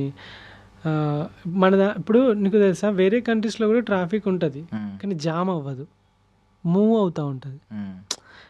ప్రతి కంట్రీస్లో ట్రాఫిక్ ఉంటుంది కానీ జామ్ అవ్వదు. అవ్వదు. ఒకవేళ యాక్సిడెంట్ జరిగితే జామ్ అవుద్ది, కానీ మెల్లిమెల్లిగా మూవ్ అవుతూ ఉంటుంది. ఇండియాలో ఏమవుతుంది అంటే మూవ్ అవ్వదు, జామ్ అవుతుంది. అవును. ఎందుకు జామ్ అవుతుంది అంటే చెప్తా. చౌరస్తాలో ఇటు పోయేటివి ఓకే, అట్లకెళ్ళి ఇటు వచ్చేటివి ఉంటాయి, ఇటు పోయేటివి ఇటు వచ్చేవి ఉంటే ప్రాబ్లం ఏం లేదు, అటు ఇటు పోతాడు. కానీ అటు పోయేటోడు ఇటు పోవాలి, ఇటు పోయేటోడు ఇటు పోవాలి. ఇక్కడ ఏమవుతుందంటే ఎవడు చూస్తలేని సర్రన ఒకడు వస్తాడు, పెడతాడు. ఇట్లా పోయేటోళ్ళు అందరూ వాడు పోయేదాకా ఆగాలి, అక్కడ సిగ్నల్ పడుతుంది. వాడు పోయేలోగా మళ్ళీ సిగ్నల్ క్లోజ్ అయిపోద్ది. నేను ఇప్పటిదాకా వెయిట్ చేసిన వీడియో బట్టి వాడైనా ఎవడు చూస్తాడు అని చెప్పేసి ఆటో వాళ్ళు ఉంటారు. నా సామి రంగా అమ్మో భయం అయితే ఆటోలు పక్కపండి సైక్లింగ్ చేయాలన్నా నాకు, అప్పుడు బండి తోలాలన్నా కూడా ఇట్లా మంచిగా పోతాడు. ప్యాసింజర్ రఫ్ ఇటు తిప్పుతాడు, వెనుకోడు గాల్లో కలిసిపోయినా పర్లేదు. అంటే అందరు అలా ఉండరు.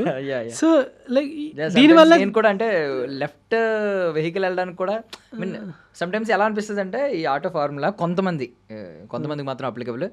ఎక్కించుకున్నప్పుడు వాడు ఒక లారీలో ఫీల్ అవుతాడు, అంటే 10 మందిని 11 మందిని ఎక్కించుకుంటాడు. వెళ్ళేటప్పుడు మాత్రం ఒక బైక్లా ఫీల్ అవుతాడు, ఎందుకంటే లెఫ్ట్లో ఎంత సందు ఉన్నా పర్లేదు దానిలో దూరిపోతాడు. అమ్మో నాకు మొన్న వడోదర పోయినప్పుడు అయితే నాకు భయం అయింది. వాడు ఎట్లా దారుణంగా నడుపుతున్నారు వాళ్ళు. సో అట్లా ఇక్కడ కూడా చూసినా నేను, నడుపుతారు మన వాళ్ళు. ఈ హైదరాబాద్లో కానీ ప్రతి ఒక్క ప్లేస్లో ఉన్నారు. లైక్ అపరిచితుడు సినిమాలో ఎట్లయితే వాడికి కోపం వస్తే నాకు కూడా అట్లే కోపం వస్తుంది. భయం అవుతుంది నాకు బండి నడపాలన్న. ఇప్పుడు అన్ని కంట్రీస్లో 2.5 సంవత్సరాల దాకా బయట ఉండి తోలుకుంటూ వచ్చినా కదా, సడన్గా హైదరాబాద్లో బండి తీసిన తర్వాత నాకు లైక్ భయం అవుతుంది. వాళ్ళంటే స్ట్రైట్గా పోతారు, ఇట్లా పిచ్చి పిచ్చిగా టక్కున టర్న్ చేసి ఇవేమి ఉండవు కదా మ్యాక్సిమం, చాలా వరకు ఆ లైన్లోనే పోతారు కదా. ఇక్కడికి వచ్చిన తర్వాత ఇట్లా పోతాను నేను, అదే టక్కున ఒకటి నడపగానే పోయి వెనకకెళ్ళి పోయి గుద్దిన, బ్రేక్ వేసిన, దగ్గరికి పోయి ఆగి ఇట్లా టన్ మని సౌండ్ వచ్చింది. గుర్తుపట్టి సౌండ్ వాడు పట్టించుకుంటలేడు, వాడు వాడిదే. అమ్మ ఇంకా దారుణం. ఇప్పుడు వేరే కంట్రీలో యాక్సిడెంట్ అయిపోయింది అనుకోండి, వాడు ఏం చేస్తారంటే బండ్లు అక్కడ ఆపుతారు, పక్కకు తీస్తారు, పోలీసు వాళ్ళు వస్తారు, పోలీసు వాళ్ళు వచ్చిన తర్వాత ఆ ఇన్సూరెన్స్ క్లెయిమ్ చేసుకొని వెళ్ళిపోతారు. ఇక్కడ నువ్వు పోయి ముందట ఉన్న కారు ఆటోని గుద్దినావు అనుకో, వాడు ఒక బూత్ తోటి బయటకు వచ్చి నీ గల్లా పట్టుకొని పట్ట కొట్టి తీ పైసలు తీ అంటాడా లేదా? అవును, లీగల్గా ఒక వే ఉంది కదా, మరి అది ఫాలో అవుతారా? అవరు. ఎందుకంటే వీడాలే ఉంటాడు, ఆడాలనే ఉంటాడు. సో ఇదంతా ఏంటి అని అంటే జామ్ అవుతుంది అని అంటే ఇట్లా వచ్చి అన్ని సైడ్లో ఇట్లా పోతారు. దానివల్ల అందరికీ లేట్ అవుతుంది. ఒక్క 2 నిమిషాలు ఆగితే పోతుంది కదా అది. సో మీ రేసిజం లేకుండా మిమ్మల్ని బాగా ఆహ్వానించింది, చేతులు చాచి రేసిజం ఎక్కడ లేదు. అంటే రేసిజం అంటే ఉండొచ్చు వేరే పీపుల్, అంటే ఎంతైనా కొంచెం ఈ పార్షియాలిటీ ఉంటుంది. మన వాళ్ళు పరాయవాడిని కొంచెం పరాయవాళ్ళకే చూస్తారు కొన్ని చోట్ల. అదేం లేకుండా ఒక ఇండియన్ సైక్లిస్ట్ వస్తే అన్ని కంట్రీస్ చాలా బానే ప్రేమగా చూసుకున్నా. ఏంటంటే అది కారణం ఏంటంటే నేను సైక్లిస్ట్ని కాబట్టి, నేను ఎక్కడ నుండో సైక్లింగ్ దొక్కుంటూ వస్తున్నా కాబట్టి ఆ రెస్పెక్ట్ ఉంటుంది, ఆ క్యూరియాసిటీ ఉంటుంది. నార్మల్గా జనరల్గా పోతే నాకు కూడా రేసిజం కనపడవచ్చు. సో కొరియాలో ఒకసారి రేసిజం అప్పుడు మీకు తెలుసా, కొరియాలో ఒక బోర్డు పెట్టారు, Indians are not allowed to pub. వాళ్ళకి ఎంత బల్బు ఉండాలి? ఎందుకు అలా అంటే మీరు చెప్పండి, ఎంత బల్బు ఉండాలి? అట్లా చాలా దారుణం కదా కదా. ఇప్పుడు వాళ్ళ సైడ్ ఆలోచిద్దాం. నువ్వు మీ గర్ల్ ఫ్రెండ్ తీసుకొని పబ్కి పోయినావు, నేను వేరే కంట్రీ వాడిని, ఇండియా వాడిని, నేను కొరియన్ అనుకుందాం. పబ్కి పోయినావు, నీకు తెలుసు మన వాళ్ళు సుక్క పడితే ఏం చేస్తారో తెలుసు. నేనే మొగోడిని అంటారు. పోయినోడు పోకి ఏం చేస్తాడు, ఆ పోర్ని చూస్తాడు, గెలుకుతాడు. మన వాళ్ళ దృష్టిలో ఫారినర్స్ అంటే ఏంటంటే ఇట్లా అంటే అట్లా వస్తారు అని ఆలోచిస్తారు. వాళ్ళకి వాళ్ళతో అంటే వాళ్ళు తోడు పోతారని. అందరు అట్లా ఉంటారా? ఉండరు. పోయినా నేను వచ్చి మీ గర్ల్ ఫ్రెండ్ తోటి అసభ్యంగా బిహేవ్ చేసినప్పుడు నువ్వేం చేస్తావు? కొడతాను. ఇండియాలో కొడతావు, కానీ అక్కడ కొట్టరు, కంప్లైంట్ ఇస్తారు. ఓకే, ఎవరికి కంప్లైంట్ ఇస్తారు? పబ్ ఓనర్కి. ఉన్న బాక్సర్స్నో వాళ్ళనో వీళ్ళనో, బాక్సర్స్కి ఇట్లా అట్లా ఏమి ఉండరు కానీ ఉంటారు కొన్ని ప్లేసెస్. వాళ్ళకి చెప్తాడు, పిలుచుకొచ్చి ఎవరు చూసుకోపోరు అంటారు. పోలీసు వాళ్ళని పిలిస్తే పోతారు, వస్తారు. వచ్చిన తర్వాత అప్పుడు వాడు ఎవడు వీడు ఇండియా ఏం చేసింది, పిల్లని గెలికిండు, వీనికి మేనర్స్ లేదు, అలా ఒకటి చూస్తాడు. 2 చూస్తాడు, 3 చూస్తాడు. ఇలా మనోళ్ళు పోయి చాలా వరకు అట్లానే చేసిర్రు అన్నట్టు పబ్బులల్లో. ఓకే. తాగినాక అవుట్ ఆఫ్ కంట్రోల్ అయిపోయి అందరూ తాగి పండుకుంటే ముచ్చట పెట్టుకుంటే ఇండియాలో మాత్రమే తాగినాక లొల్లి అప్పుడు స్టార్ట్ అవుతుంది. వాళ్ళ మృగం బయటికి వెళ్తుంది. ఇక కొడితే పెళ్ళాన్ని కొట్టుడు, లేబర్ అయితే కొంచెం అయితే బయటకు వచ్చేవారు, ఇవన్నీ జరుగుతాయి. ఇలా చేయడం వల్ల వాడు ఏం చేసిండంటే Indians are not allowed to pub అని పెట్టిండు. ఓకే, ఇది ఇప్పుడు racism లాగా అనిపించిందా ఇప్పుడు నీకు statement? బల్బ్ లాగా అనిపించిందా? వాడి తరపున చూస్తే ఎట్లా అనిపించింది? Okay okay, statement correct. Okay, వాడి ఎక్స్పీరియన్సెస్ వాడుకున్నాయి. దీనికి ఇక్కడున్న మీడియా ఆ బయట dogs or Indians are not allowed to pub. దీని గురించి ఏమని నేను విన్నాను. ఇక్కడ మీడియా అంతా ఇష్టం ఉన్నట్టు రకరకాల dogs are allowed but Indians are not allowed అని చెప్పి అది అప్పుడు బ్రిటిషర్స్ పెట్టారు. బ్రిటిషర్స్ అప్పుడు పెట్టారు dogs and Indians are not allowed అని పెట్టారు. సో ఇక్కడున్న మీడియా ఏంటంటే ఆ కంట్రీని మొత్తం బ్యాడ్ చేసింది. మరి ఆ కంట్రీ అలాంటి డిసిజన్ తీసుకోవడానికి కారణం ఏంటిది? చైనాలో నేను షెంజన్లో ఉన్నా,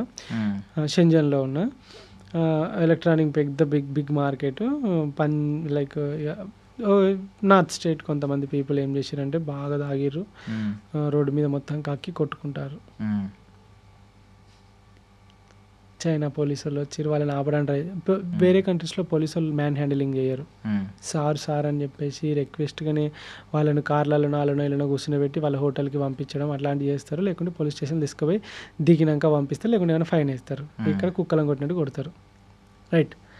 సో అప్పుడు వాడు ఏం చేస్తాడు? టూరిస్టులను ఈ అమ్మ గలీజ్ నా కొడుకులు వీళ్ళందరూ ఇట్లా చేస్తారని పిజ్జాలు ఇచ్చడం బంద్ చేస్తాడు. లేదంటే వాడు ఏం చేస్తాడు? అమ్మ వీళ్ళతో పెట్టుకుని దూరం పోతాడు. మూర్ఖుడి పక్కకు ఉండకుండా దూరం పోవడం మంచిది, బాధించడం మంచిది కాదంటారు కదా. వాడు ఎవరినో చూస్తాడు అట్లా దూరం వెళ్ళిపోతాడు. అప్పుడు నీకేమనిపిస్తుంది? నువ్వు పాపం వేరే వాడి దృష్టిలో వేరే వాడి వల్ల వానికి అట్లయింది. నిన్ను ఒక కుక్క కొరికింది, ఇంకోసారి కుక్క దగ్గర పోవాలంటే భయపడతావా లేదా? కానీ ఈ కుక్క అలాంటిది కాదు, మంచిది. అది మంచి ప్రేమగా నీ దగ్గర తోకొప్పుకుంటూ వస్తుంది. కానీ వేరే కుక్క కొరకడం వల్ల నువ్వు కుక్క అంటే భయపడతాను. రైట్. వేరే కంట్రీస్లో కూడా ఎవరైనా ఒకటి మన పైన రేసిజం చూపెడుతున్నాడు అని అంటే ప్రాబ్లము మనం క్రియేట్ చేసిందే. ఓకే. కానీ అదే కంట్రీస్లలో చాలా మందికి అలాంటి అనుభవం కాలేదు కాబట్టి వాళ్ళ ఇళ్ళల్లో నన్ను పిలిచి వాళ్ళ ఇళ్ళలో నాకు తిండి పెట్టి వాళ్ళ వాషింగ్ మిషన్లలో నా బట్టలు ఉతికిచ్చి వాళ్ళ ఇంట్లోకి అలో చేసి వాళ్ళ తిండి పెట్టి వాళ్ళ కల్చర్ చూపెట్టి వాళ్ళతో ఫోటోలు చూపించి వాళ్ళతో మాట్లాడించి వాళ్ళు నాకు బెడ్రూమ్ ఎవ్వనివి నువ్వు రోడ్డు మీద ఎవ్వనో ముఖం తెలియని పిలిచి ఇంట్లో నువ్వు బెడ్రూమ్ ఇస్తావు ఒకటి. వాళ్ళ ఇంట్లో ఆడవాళ్ళు ఉంటారు, ఇస్తావా నువ్వు? ఛాన్స్ లేదు.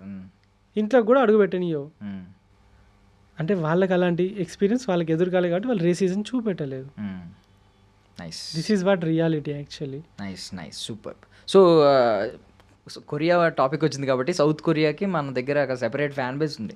ఆ బీటీఎస్ అది అండ్ వాళ్ళని చూడడానికి ఇక్కడ గింజుకుంటూ ఉంటారు, ఎస్పెషల్లీ అమ్మాయిలు. మీకు ఏమనిపించింది? వాళ్ళు నిజంగానే వాళ్ళ స్కిన్ ఒక గ్లాసీ స్కిన్ అని, అద్భుతమైన స్కిన్ అని, ఆ స్కిన్ టోన్ ఎవరికే ఉండదని ప్రపంచంలో, ఇలాంటివన్నీ వింటూ ఉంటాం. సో మీరు రియల్గా సౌత్ కొరియా పీపుల్ చూసినప్పుడు నిజంగా వాళ్ళ స్కిన్ అంత అద్భుతంగా ఉందా? వాళ్ళని చూడగానే అమ్మా ఇంత అందమైన అజంతా శిల్పాలు ఈ ప్రపంచంలో ఎక్కడా లేదు అని అనిపించిందా?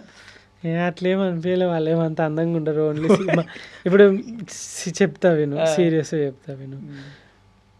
బయట దేశము ఇండియాలో ఉన్న సినిమాలు చూస్తుంది, ఓకేనా? సినిమాలు చూసినప్పుడు ప్రభాస్ని చూస్తుంది. అతను ప్రభాస్ని చూసి ఏమనుకుంటారు? ఇండియన్ అందగాడు, ఇండియాలో ప్రభాస్ లాగా ఉంటారు జనాలు, మస్తు ఉంటారు అని చెప్పేసి జనాలకి ఇండియా అంటే ప్రభాస్ గుర్తొస్తాడు. జపాన్లో ఎన్టీఆర్ అంటే చాలా ఇష్టం చాలా మందికి. ఎన్టీఆర్ చూస్తే లైక్ చాలా ఇష్టపడతారు వాళ్ళు. ఎన్టీఆర్ ఇట్లా డ్యాన్స్ చేస్తారు ఇండియన్స్, ఓకేనా? సో ఇలానే ఎప్పుడు వీళ్ళు టీవీలలో వాళ్ళు చూసిన అన్ని మాస్క్డ్ ఫేసెస్, అంటే మేకప్ వేసుకొని బ్యూటిఫుల్గా ఉండే ఫేసెస్. అదే ఒక కొరియాలో ఒక మూవీ చూడు నువ్వు, మూవీలో అన్ని రకాల క్యారెక్టర్స్ ఉంటాయి. ముసలోళ్ళు ఉంటారు, చిన్నోళ్ళు ఉంటారు, అందరు ఉంటారు, రైట్? అప్పుడు చూసినప్పుడు అన్ని రకాల మనుషులు కనబడతారు అన్నట్టు. ఓకే. దీన్ని బట్టి మనం అర్థం చేసుకోవాల్సింది ఏంటంటే యాక్టర్స్, యాక్ట్రెసెస్ ఉంటారు. వాళ్ళు ఎట్లాగో బ్యూటిఫుల్‌గానే ఉంటారు. వాళ్ళందరిని చూసి వాళ్ళందరూ అట్లనే ఉంటారు అనుకోవద్దు.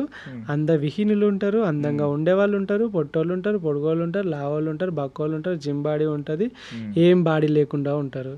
జుట్టు ఉంటది, జుట్టు ఊడిపోయి జుట్టు లేకుండా ఉంటది. అండ్ కొరియాలో మోర్ ఓవర్ యంగ్ లేడీస్ అందరూ మేకప్ లేకుండా బయటికి రారు. ఓకే. చాలా మేకప్ ఫేసెస్ ఉంటాయి. కొరియా ప్లాస్టిక్ సర్జరీకి చాలా ఫేమస్. థాయిలాండ్, వియత్నాము, ఇండియా నుండి కూడా చాలామంది కొరియాకి వెళ్ళి ప్లాస్టిక్ సర్జరీస్ చేసుకొని వస్తారు. సో పోయినాక కొన్నిసార్లు ఎయిర్పోర్ట్లలో ఇవే గొడవలు జరుగుతాయి. పోయేటప్పుడు అందరూ వాళ్ళ పాస్పోర్ట్ పట్టుకొని పోతారు, వచ్చేటప్పుడు మొఖాలే మారుతాయి. వాడు ఎయిర్పోర్ట్లో గొడవ, ఇంకా నేను కాదు నువ్వు కాదు అని చెప్పేసి, అందుకే తమ్ సిస్టమ్లు కూడా పెట్టారు అన్నట్టు. సో ఇలాంటివి ఉంటాయి. మీరు పైన తెర పైన కనబడే బొమ్మలను చూసి మోసపోకండి. తెర వెనుక బొమ్మలు వేరే ఉంటాయి. సో అలా అని నేను అనట్లేదు, అలా అని నేను అందరినీ అనట్లేదు. మీరు చూసే బీటీఎస్ కానీ, బ్లాక్ పింక్ కానీ, మీరు చూసే కొరియన్ వెబ్ సిరీసే కానీ, వాళ్ళందరూ యాక్ట్రెస్ ఉంటారు, వాళ్ళు బాగానే ఉంటారు కాబట్టి మీకు నచ్చుతుంది. బట్ రియాలిటీలో అలా ఉండొచ్చు, ఉండకపోవచ్చు. బట్ కొరియాలో నాకు చాలా మంది ఫ్రెండ్స్ ఉన్నారు. ఒకసారి నేను ఈ లోపు ఒక డిస్క్లైమర్ ఇచ్చుకుంటాను ప్లీజ్ డియర్ గర్ల్స్. చాలా మంది విన్నాను ఈ మధ్య ఏంటంటే ఇండియన్ బాయ్స్ వద్దు మాకు కొరియన్ బాయ్స్ కావాలని చెప్పి వాళ్ళ బయోల్లో కూడా పెట్టుకుంటున్నారు చాలా బేకర్ యాక్చువల్. వాళ్ళందరూ ప్లీజ్ దయచేసి ఇది ఒక్కటి వినండి. వాళ్ళు పట్టించుకోరు అసలు. ఓకే, ఇంత చెప్పినా పట్టించుకోరంటారా? వాళ్ళు పట్టించుకోరు. కొరియా వాళ్ళు మనల్ని పట్టించుకోరంటారా? వాళ్ళకి బ్యూటీ చాలా ఇంపార్టెంట్ అండ్ ఫేస్ చాలా నీట్గా ఉండాలి, ఫేర్ స్కిన్ ఉండాలి. మనదంతా డస్కీ బ్లాక్ అట్లుంటుంది కదా, వాళ్ళకి అంత ఇష్టం ఉండదు. నేను ఇప్పుడు కొంచెం తెల్లగా ఉన్నానని ఫీల్ అవుతున్నాను, నేను అక్కడికి వెళ్తే నల్లోనే వాళ్ళ దృష్టి. అంతే కదా, వాళ్ళ స్కిన్ టోన్ వేరు కదా. కానీ నువ్వు ఓకే సర్వైవ్ అవ్వగలుగుతావు, నాలంటూ సర్వైవ్ కాలేదు. Maybe okay done. ఆ టాపిక్ వదిలేద్దాం, మళ్ళీ ఇక్కడ రేసిజం వస్తుంది అంటారు వాళ్ళు. ఓకే, ఇది పక్కన పెట్టేస్తే ఇప్పుడు కంట్రీస్ అన్నీ అయిపోయినాయి, వీటి గురించి మీరు ఇప్పుడు ఆస్ట్రేలియా వరకు వెళ్ళారు. ఆస్ట్రేలియా ఎలా అనిపించింది? బికాజ్ అది కొంచెం మనం చూస్తున్న కంట్రీస్లో కొంచెం రిచ్ కంట్రీ, పాష్ కంట్రీ ఇప్పుడు ఈ కంట్రీస్తో పోల్చుకుంటే. వెస్ట్రన్ కంట్రీ సారీ ఎస్, కొంచెం మొత్తం ట్రెడిషన్ అంతా వేరుంటుంది. ఈవెన్ మన ఇవన్నీ కూడా ఏషియన్ కాంటినెంట్స్లో ఉన్న కంట్రీలు కాబట్టి ఇప్పుడు చైనా, శ్రీలంక కావచ్చు, ఇలాంటివి థాయిలాండ్, ఇవన్నీ కొంచెం మనకి సిమిలర్గా ఉండొచ్చు. బట్ ఆస్ట్రేలియా అనేది కంప్లీట్ వెస్ట్రన్ కంట్రీ. సో దాని ఎక్స్పీరియన్స్ ఏంటి? ఆస్ట్రేలియాలో చూసుకుంటే ఇప్పటివరకు నేను ఎక్స్ప్లోర్ చేసిన ఏషియన్ కంట్రీస్ అన్ని కల్చర్ అంతా సిమిలర్ టు ఇండియా ఉంటుంది. ఓకే, ఎప్పుడైతే వెస్ట్రన్ వచ్చిరంటే ఇక ఇప్పుడు కొడుకు ఒక ఆస్తి రాసేయరు, 16 సంవత్సరాలు 17 సంవత్సరాలు అయితే బయటికి వెళ్ళిపోతారు, 10th క్లాస్ నుండే బయట పని చేసుకుంటూ ఉంటారు, 10th క్లాస్ నుండే బయట పని చేసుకుంటూ ఉంటారు, పార్ట్ టైం జాబులు చేసుకుంటూ ఉంటారు. వాళ్ళ డ్రెస్సింగ్ అదంతా డిఫరెంట్ ఉంటుంది. అండ్ ఇంకా వాళ్ళ స్పోర్ట్స్ వేరే ఉంటాయి. వాళ్ళైతే స్పోర్ట్స్కు చాలా ప్రిఫరెన్స్ ఇస్తారు. వాళ్ళ లేక స్కూల్స్ రాత్రి 8-10 గంటల దాకా ఉండవు. ఆదివారాలు, శనివారాలు, శుక్రవారాలు పని చేసుడు ఏముండదు. శుక్రవారం సాయంత్రం వచ్చిందంటే సోమవారం దాకా ఎవరు ఫోన్ చేయొద్దు. వాళ్ళకి మంచి పే ఉంటుంది. అండ్ రిచ్ ఉంటారు. మంచిగా వారం మొత్తం పని చేస్తారు. వారం తర్వాత ఆ డబ్బులన్నీ ఎగరేస్తారు పబ్బులలో అట్లా ఇట్లా మొత్తం. ఇంకా అది కల్చర్ అసలుకి కంప్లీట్గా కల్చరల్ షాక్ అంటారు చూసినావా, అట్లా అవాక్ అయ్యే షాక్ వస్తుంది. ఎమోషన్స్ తక్కువ, ఒక స్ట్రక్చర్, ఒక డిసిప్లిన్. Okay, emotions. ఆస్ట్రేలియా అంటే మీకు తెలుసో లేదో, ఆస్ట్రేలియా అనేది ఎట్లా ఏర్పడ్డదంటే ఇంగ్లాండ్లో ఉన్న ఖైదీలని తీసుకొచ్చి సౌత్ సైడ్లో ఆస్ట్రేలియాలో పడేసారు. ఓకే, ఖైదీలని స్టోర్ చేయడానికి ఉపయోగించిన ఒక ఐలాండ్ అది ఆస్ట్రేలియా. సో అట్లా వచ్చిన ఈ ఖైదీలు ఆ కాలనైజేషన్లో ఆ బ్రిటిషర్స్ వచ్చిన వాళ్ళందరూ అక్కడున్న లోకల్లో మన ఇండియాని ఎట్లనైతే చేసిర్రో, రాజుల వ్యవస్థను ఎట్లనైతే కూల్చేసిర్రో, అట్లనే అక్కడున్న లోకల్లో ఉన్న ఇండిజినియస్ పీపుల్ ఎవరైతే ఉన్నారో వాళ్ళు కూడా మన జీన్సే ఉంటాయి వాళ్ళకి. సో వాళ్ళందరినీ ఊచ కోత చూసి లక్షల మందిని చంపి అక్కడ మొత్తం ఆక్రమించుకొని వాళ్ళని బాలిసలు వేసి మంచి మంచి ప్లేస్లలోకి వెళ్ళి అందరినీ భయానికి వాళ్ళందరూ ఎడారి వైపు వెళ్ళిపోయి అట్లా తయారైన దేశం. బట్ అది ఒక బ్యూటిఫుల్ దేశం, చెప్పుకోవాలి. బ్యూటిఫుల్ దేశమే కానీ అంతే స్కేరియస్ట్ దేశం కూడా. ఎందుకంటే ఆస్ట్రేలియాలో చిన్న పురుగు గుట్టిన చచ్చిపోతాం. Dangerous poisonous snakes, poisonous spiders, poisonous ants, crocodiles and sharks. Shark attacks తోటి కొన్ని వేల మంది చనిపోతారు ఆస్ట్రేలియాలో సముద్రంలో బీచ్ అయినా ఈతకు పోతారు. నదులలో ముసళ్ళు తిని మస్తు మంది చచ్చిపోతారు అయినా వీళ్ళు ఫిషింగ్కి వెళ్తారు. అడవులలో పాములు విషపూరిత కుడితే చచ్చిపోవడే ఉంటుంది. అలాంటి పాములు స్పైడర్లు ఇంత ఉంటాయి, ఇంత అవి కుట్టిన చచ్చిపోతారు. ఇలాంటి అన్ని మంచి డేంజరస్ వినమస్ జీవులు ఉన్నాయి కూడా. ఏదైనా ఎదురైందో ఒకటైనా అలాంటి పాములు, ఓకే, షార్కులు, డాల్ఫిన్స్ బాగుంది. డాల్ఫిన్స్ మంచిగానే ఉంటుంది దాని ఎపిసోడ్ అంతా. Okay yeah okay. నాన్ వేషన్ గురించి వద్దాం. ఏంటి ఇప్పుడు నాన్ వేషన్కి మీకు ఏంటి ఎప్పుడైనా ఈ సందర్భాలు కలిసిన సందర్భాలు మాట్లాడిన సందర్భాలు? యాక్చువల్గా తను డిఫరెంట్ కాంటినెంట్లో ఉంటున్నాడు, నేను లైక్ వేరే కాంటినెంట్లో ఉంటున్నాము. ఎప్పుడు ఒకే దేశంలో మేము ఇద్దరము అంటే కనీసం ఒక కాంటినెంట్లో కూడా ఉన్నది ఎప్పుడు లేదు. సో దట్ మేము ఎప్పటి నుండో లైక్ ఒక 4 years నుండి ఫ్రెండ్స్ కాబట్టి మంచి ఫ్రెండ్షిప్ ఉంది అంతే. ఫ్రెండ్షిప్ అంతే, నథింగ్ ఇంకేం లేవు. బట్ ఒక మంచి లైక్ మంచిగా అభిమానిస్తాడు. సో నేను చేసే రైడ్ ఏదైతే ఉందో తను మంచి దానికి రెస్పెక్ట్ ఇస్తాడు. సో దట్ చూస్తాడు తను వ్యూస్ కోసం కాకుండా ఏదో పైసల కోసం కాకుండా జెన్యున్గా ఈ అబ్బాయి చేస్తున్నాడు సో అని చెప్పేసి తను అప్రిషియేట్ చేస్తాడు. Yeah okay. మనోడు జర్నీ మీకు ఎలా అనిపిస్తూ ఉంటుంది? మనోడు కూడా చాలా ఒక ఫెయిల్యూర్ నుంచి వెళ్ళాడు.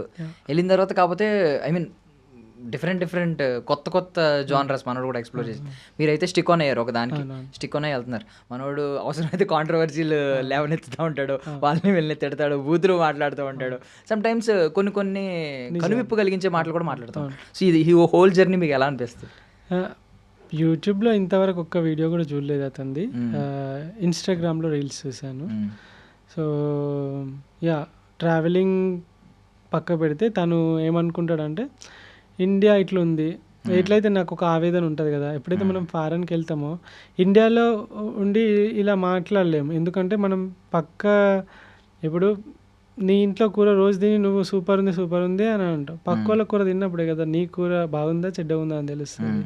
సో ఎప్పుడైతే ఈ 15 దేశాలు తిరిగినప్పుడే కదా నా దేశం కూడా ఇట్లా ఉంటే బాగుంటుంది అనే ఒక తపన, ఒక కంపారిజన్, ఒక కోపం, ఎందుకు ఇక్కడ ఈ వ్యవస్థ ఇట్లా ఎందుకు ఉంది, ఇంత నెగ్లిజెన్స్ తోటి ఎందుకు జనాలు ఉన్నారు, ఎందుకు ఇట్లా రోడ్ల పొంటి తిరుగుతున్నారు, ఇంత లైక్ ఎందుకు వేరే కంట్రీలో ఎవరు కూడా రోడ్ల పొంటి ఉప్పర్ మీటింగ్లు వేసుకొని టైంపాస్ చేయట్లేదు, ప్రతి ఒక్కరు పార్ట్ టైం అనో అదో ఇదో అని, ఎందుకు వేరే కంట్రీలో డాడీ బండి కొని, అమ్మ బండి కొని, అమ్మ సెల్లు కొని, డాడీ సెల్లు కొని అని చెప్పేసి ఎందుకు అడుక్కుంటలేరు, ఎందుకు టార్చర్ పెడతలేరు, వాళ్ళు ఎందుకు సంపాదించుకుంటున్నారు, ఎందుకు నా యూత్ అంతా ఇట్లా చెడిపోతుంది, ఇట్లా అమ్మాయిలు ఎంబడిపడి లేకుంటే యాసిడ్ అటాకులు చేసుకుంటా, ఖాళీగా గంజాయిలు తాగుకుంటా, లేకుంటే రేపులు చేసుకుంటా, ఇలా ఎందుకు వీళ్ళందరూ ఉంటున్నారు, ఈ యూత్ అంతా ఇంత బాగుంటుంది, ఎందుకు మన స్టూడెంట్స్ ఇక్కడ నుండి పోయి నానా కష్టాలు పడి అక్కడ చదువుకొని పైసలు సంపాదించి హ్యాపీగా సెటిల్ అవుతున్నారు, ఎందుకు పక్క దేశంలో ఏమున్నది, నీ దగ్గర ఏం లోపించింది, మన దేశంలో ఎంత ఉంటే ఎంత బాగుంటుంది అనే ఒక తపన ఏదైతే ఉన్నదో ఆ ఆవేదనతోటి మాట్లాడే వర్డ్సే కానీ ఏదో నా దేశం ఇట్లా అట్లా అని కాదు.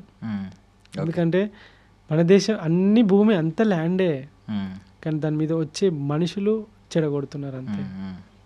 ఓకే. సో ఈవెన్ అక్కడ కూడా మనం డ్రగ్స్ బేస్డ్ సినిమాలు లేదంటే ఇవన్నీ కూడా చూస్తాం, సైకో పాత్ లాంటి సినిమాలు చూస్తాం. మనుషులు ఉండొచ్చు మేబీ అక్కడ కూడా అలాంటి వాళ్ళు. ఇగో మనుషులు అందరు మంచోళ్ళు కాదు, మనుషులలో చెడ్డోళ్ళు ఉన్నారు, మంచోళ్ళు ఉన్నారు, అన్ని దేశాలలో ఉన్నారు. అదే. సో ఇప్పుడు ఇండియన్ హెరిటేజ్ అంతటిని మీరు ఎక్స్ప్లోర్ చేసినప్పుడు ఏది మిమ్మల్ని బాగా షాక్ చేసింది, అంటే ఇది ఉందా భూమి మీద అని అనిపించింది? మేఘాలయ అసలుకి చాలా బ్యూటిఫుల్ స్టేట్. మీకు తెలుసో లేదో ఇండియా ఒక్కటి మిగతా 190 సంథింగ్ 6 దేశాలు అవన్నీ 195 దేశాలు ఒకటి తెలుసా? ఎందుకంటే ఒక భూమి మీద ఏమేమి ఉంటుంది, మంచు ఉంటుంది, ఎడారి ఉంటుంది, సముద్రాలు ఉంటాయి, అడవులు ఉంటాయి, అంతేనా కదా? ఇండియాని చూసుకుందాం, కింద through the entire India border south మొత్తం బీచెస్, తర్వాత కర్ణాటక, మహారాష్ట్ర, ఒరిస్సా, జార్ఖండ్, మేఘాలయ, ఛత్తీస్గఢ్, తెలంగాణ, ఆంధ్రప్రదేశ్, అటు సైడ్ నార్త్ ఈస్ట్ స్టేట్స్ అన్నీ మంచి దట్టమైన అడవులు ఉన్నాయి. అడవులలో డిఫరెంట్ స్పీషీస్ ఉన్నాయి, బైసన్స్ ఉన్నాయి, టైగర్స్ ఉన్నాయి, బెంగాల్ టైగర్స్ ఉన్నాయి, అండ్ పులులు అన్నీ ఉన్నాయి, అన్ని రకాల జంతువులు ఉన్నాయి. ఓకేనా. పైనకి వెళ్తే మంచుతో కప్పబడిన ప్రదేశాలు మనం లదాఖే చూసుకోవచ్చు, ఉత్తరాఖండే చూసుకోవచ్చు, హిమాచల్ ప్రదేశ్ చూసుకోవచ్చు, ఇటు నేపాల్ సైడ్ చూసుకోవచ్చు, ఇటు మన పైన సిక్కిం చూసుకోవచ్చు, అటు అరుణాచల్ ప్రదేశ్ చూసుకోవచ్చు. ఇవన్నీ ఏంటి మంచుతో కప్పబడిన ప్రదేశాలు, మంచి స్నో క్యాప్డ్ మౌంటైన్స్ ఉన్నాయి మనకు. మన గుజరాత్ సైడ్ దగ్గర చూసుకుంటే రాజస్థాన్ మొత్తం ఎడారి చూసుకోవచ్చు మనం, మంచి డెజర్ట్ సూపర్. అదొక డిఫరెంట్ కైండ్ ఆఫ్ ఓకే ఇట్లా కూడా ఉంటుందా అనే థాట్లో అట్లా ఉంది. లెఫ్ట్ ఎడారి, రైట్ 365 రోజులు వర్షం పడే అడవులు, కింద మడ అడవులు, అండ్ మంచి మంచి బీచెస్ సూపర్ గోవా కానీ, గోకర్ణ కానీ, మన ఈ మురుదేశ్వర్ కానీ, కేరళ బీచెస్ కానీ, ఇటు తమిళనాడు బీచెస్ కానీ, ఇటు సైడ్ ఒడిస్సా దగ్గర వెస్ట్ బెంగాల్ అటు దాకా బీచెసే ఉన్నాయి. ఇటు మహారాష్ట్ర, గుజరాత్ దాకా బీచెసే ఉన్నాయి. పైన రాజస్థాన్కి టచ్ అయ్యేదాకా బీచెసే ఉన్నాయి. మన దేశంలో లేనిది ఏంటిది? అన్ని ప్రపంచ దేశాలు అన్నీ కలిపితే మన దేశం ఒకటి. సూపర్. కానీ మన దేశంకి టూరిజం తక్కువ. ఎందుకు? Because of people. మన దానిలో ఒక ముద్ర పడిపోయింది, గలీజ్గా ఉంటారు, స్లమ్ ఎక్కువ ఉంటుందని. ప్రతి యూట్యూబర్ వచ్చి స్లమ్ చూపెట్టిపోతున్నాడు ఫారినర్స్, రైట్. అండ్ ఇంకొకటి ఏంటంటే మోసాలు చేయడం, సేఫ్ అండ్ సెక్యూరిటీ. నన్నే రాబరీ చేసిండు. మీరు బయట దేశాల్లో ఎలాంటి ఫేస్ చేయలేదు కదా? ఒక్కసారి కూడా ఏం జరగలేదు నాకు. ఇక్కడే మొన్న బ్రెజిలియన్ అమ్మాయి వస్తే ఆమెని చంపేసిర్రు. మన యూరోప్ అమ్మాయి అక్కడ ఎంపీ సైడు. బ్రెజిలియన్ కపుల్ వస్తే ఇద్దరు క్యాంప్ వేసుకుంటే పాపం రాత్రి వాడిని కొట్టి ఆమెను 4-5 కలిసి బీహార్ సైడ్ అటు సైడ్ రేప్ చేసేసారు. ఈ వీడియో ఇంటర్నేషనల్ అయింది. కొన్ని లక్షల మంది వచ్చేటోళ్ళు ఎందుకు అలాంటి కంట్రీకి పోవడం ఎందుకు అని క్యాన్సల్ చేసుకుంటారు. దీనివల్ల మనకే దెబ్బ టూరిజంకి. మన దగ్గర ఒకసారి ఆలోచిస్తే బాత్రూమ్స్కి వెళ్ళాలనుకుంటే సడన్గా నువ్వు ఇప్పుడు రోడ్డు మీద పోతున్నావు, నీకు బాత్రూమ్ టాయిలెట్ అర్జెంట్ అయింది, నువ్వు చూస్తే ఎక్కడ కనబడదు, ఎత్తుక్కోవాలి. పెట్రోల్ పంప్సా లేకుంటే కాంప్లెక్సెసా అదే అవి చూసుకోవాలి. పబ్లిక్ టాయిలెట్స్ చాలా తక్కువ మన దగ్గర. అండ్ హోటల్స్లో కూడా శానిటైజేషన్ ఉంటుంది కదా, క్లీన్లీనెస్, నీట్నెస్, వేసుకునే బెడ్స్ పైన మరకలు, అది కూడా బగ్స్ చిన్న చిన్నవి ఇవన్నీ ఉండడం, అంటే క్వాలిటీ చాలా తక్కువ ఉండడం. ఇవన్నీ ఫారినర్స్ వస్తే చాలా హైజెనిక్గా ఉంటారు వాళ్ళు, అంటే వాళ్ళ కంట్రీస్లో అంత స్టాండర్డ్స్ మెయింటైన్ చేస్తారు. మన దగ్గరికి వచ్చేవరకు వాళ్ళకి చూసినప్పుడు ఎందుకులే ఒక పేద దేశానికి పోవడం ఎందుకు అన్నంత ఫీల్ వస్తారు. మనది చాలా రిచెస్ట్ కంట్రీ కదా. సో నేను ఏమంటా అంటే మనం ఎట్లనైతే బయట దేశాలు తిరుగుతున్నారో అన్ని దేశాలలో వచ్చి మన దేశం యొక్క గొప్పతనం, మన ఆర్కిటెక్చర్, మన గుళ్ళు అసలుకి ఎట్లుంటే అసలు మన గుళ్ళు, మన వరంగల్ సంబంధించిన రామప్ప కానీ, 1000 స్తంభాల గుడి కానీ, ఈ భద్రకాళి మాత చాలా టెంపుల్స్ ఉన్నాయి ఇప్పుడు వరంగల్లో కానీ, ఇప్పుడు హైదరాబాద్లో కానీ, హంపి కానీ, ఇప్పుడు ఆంధ్రప్రదేశ్లో కానీ, మన సంస్కృతి, మన కాకతీయ రాజులే కానీ, మన దేవరాయలు కానీ, ఇలాంటి ఎన్నో అసలు అంతుపట్టని ప్లేసెస్ తెలుసా. ఇప్పుడు ఒక్కొక్క పురాతన కట్టడాలు కట్టిన ఇంతవరకు పగిలిపోలేదు, చాలా స్ట్రాంగ్ ఉన్నాయి. అప్పుడు కట్టిన మన రాజులు కట్టిన 100,000 సంవత్సరాల క్రితం ఉన్నాయి. ఇప్పుడు కట్టిన బిల్డింగ్కు పర్రెలు వాస్తున్నాయి, అంటే రంధ్రాలు ఇట్లా చీరికలు వాస్తున్నాయి. అప్పుడే ఎంత టెక్నాలజీగా వాడిర్రు వాళ్ళు, ఎంత గట్టి కట్టిర్రు. అంత పైకి రాయి ఎట్లా తీసుకుపోయారని ఇప్పటికీ పరిశాన్ అవుతాం. అంత పెద్ద రాయి ఏనుగుల ద్వారా అప్పట్లో వాళ్ళు తీసుకుపోయారు కదా. సో నేను ఏమంటా అంటే మన దేశం కూడా అట్లా మంచిగా ట్రావెలింగ్ అవన్నిటికీ ఉంటే స్కోప్ ఎక్కువ ఉంటుంది. ఫారినర్స్ కూడా వాళ్ళు వచ్చి ఇక్కడ కూడా సెటిల్ అయితే బాగుంటుంది కదా, వాళ్ళకు కూడా ఇలాంటి అవకాశం కనబడాలి కదా దేశంలో.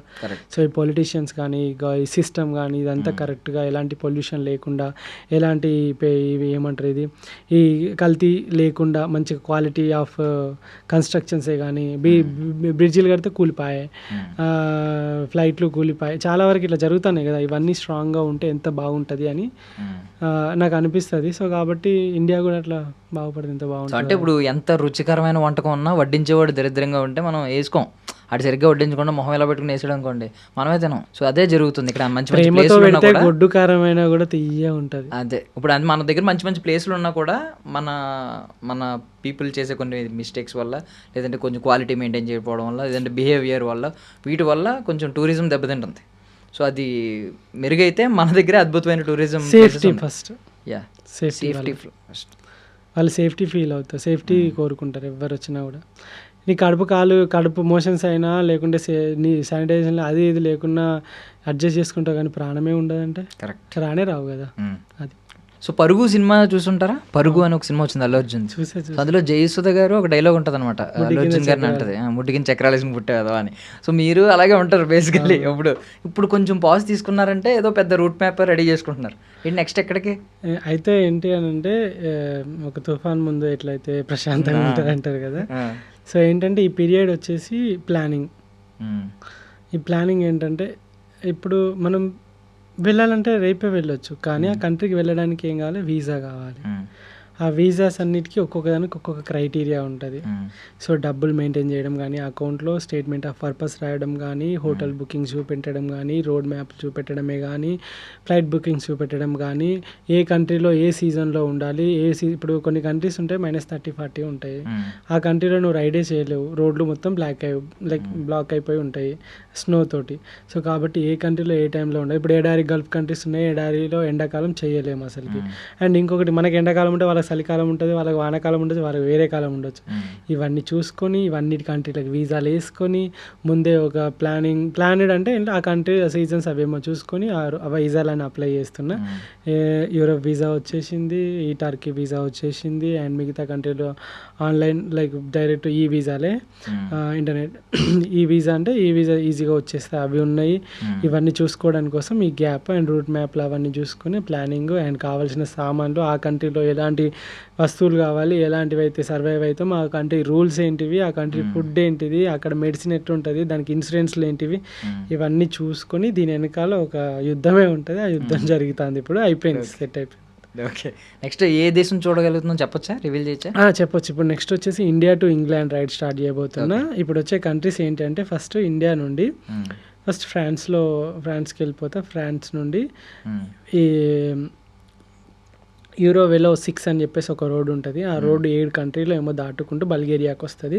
అంటే బ్లాక్ సీ వరకు వస్తుంది అన్నట్టు, నల్ల సముద్రం అని విన్నాం, బ్లాక్ సీ వరకు వస్తుంది. అక్కడ నుండి మనం టర్కీలోకి ఎంటర్ అయ్యి టర్కీలో 1 మంత్లో టర్కీ నుండి అర్మేనియాకి పోయి, అర్మేనియా నుండి జార్జియాకి పోయి, జార్జియా నుండి అజర్బైజాన్ పోయి, ఇవన్నీ వచ్చేసి ఇప్పుడు నేను చెప్పిన కంట్రీస్ గల్ఫ్ కంట్రీస్ అంటారు. So Middle East Asian countries, ఏషియాలో ఇవి కవర్ చేయలే కదా అవి. తర్వాత Dubai, Qatar, Oman, Saudi Arabia ఉంటే ఆ దారిలో అవి అవి చూసుకొని తర్వాత మళ్ళీ ఫ్రాన్స్కి వెళ్ళి ఫ్రాన్స్ నుండి మళ్ళీ ఇంకా మొత్తం 28 కంట్రీస్ సంథింగ్ ఉన్నాయి. ఈ 28 కంట్రీస్ ఏవో అవన్నీ కొన్ని యాడ్ అయినట్టున్నాయి 2. సో ఆ 28 కంట్రీస్లో ఉన్న కంట్రీస్ అన్ని మెల్లమెల్లగా రౌండప్ చేసుకొని కవర్ చేసుకొని అప్పుడు ఇంగ్లాండ్కి రీచ్ అయ్యి ఇంగ్లాండ్లో కొన్ని రోజులు రైడ్ చేసి తర్వాత మళ్ళీ ఇండియాకి రావాలి. ఇది ఇండియా టు ఇంగ్లాండ్ రైడ్ అన్నట్టు. Europe and middle east Asia cover అవుతుంది ఈ రైడ్లో. 35 దేశాల పైన ఉండొచ్చు అనుకుంటున్నా నేను. అండ్ చూడాలి, ఈ ఒక 2-3 సంవత్సరాలు పట్టవచ్చు. దగ్గర 25,000 నుండి 35,000 వరకు కిలోమీటర్లు కవర్ అవ్వచ్చు. సో సైకిల్ ఎలా తీసుకెళ్తారు మీరు వేరే దేశం? సైకిల్ ఒకవేళ కంపల్సరీ ఫ్లై అవ్వాల్సి వచ్చినప్పుడు ఒక బాక్స్లో కార్డ్బోర్డ్లో మంచిగా మొత్తం అసెంబుల్ చేసి మంచిగా కరెక్ట్గా ఫిట్ చేసి ఆ వెయిట్ అవన్నీ చూసుకొని చెక్ఇన్లో చెక్ఇన్లో వేసుకొని మనతో పాటు స్పోర్ట్స్ ఐటమ్స్ కిందకి వస్తుంది. కొంతమంది కొన్ని బోట్సే వేసుకొని వస్తారు ఫారినర్స్. సో కయాకింగ్ బోట్స్ కానీ అలాంటివి స్పోర్ట్స్ సంబంధించిన ఎట్లయితే మన అథ్లెట్స్ పోతారు కదా, అట్లా ఒక స్పెషల్ కేటగిరీ ఉంటుంది. ఆ స్పోర్ట్స్ దానిలో ఈ సైకిల్ని ఇంక్లూడ్ చేసుకొని మన ఇప్పుడు నా టికెట్ ఒక 40,000 అయిందంటే సైకిల్ కూడా 25,000 30,000 అవుతుంది. దానికి కూడా ఎక్స్ట్రా లగేజ్ పే కింద ఎక్సెస్ లగేజ్ కింద పే చేసి దాన్ని నాతో పాటు అక్కడ తీసుకెళ్ళి మళ్ళీ అక్కడ పర్మిషన్ ఏం అవసరం లేదు. సో అక్కడ మొత్తం మళ్ళీ ఫిట్ చేసుకొని అక్కడ రైడ్ స్టార్ట్ చేసినండి. ఇక మళ్ళీ సైకిల్ ఇక ఫ్లైట్ ఎక్కాల్సిన అవసరం లేదు.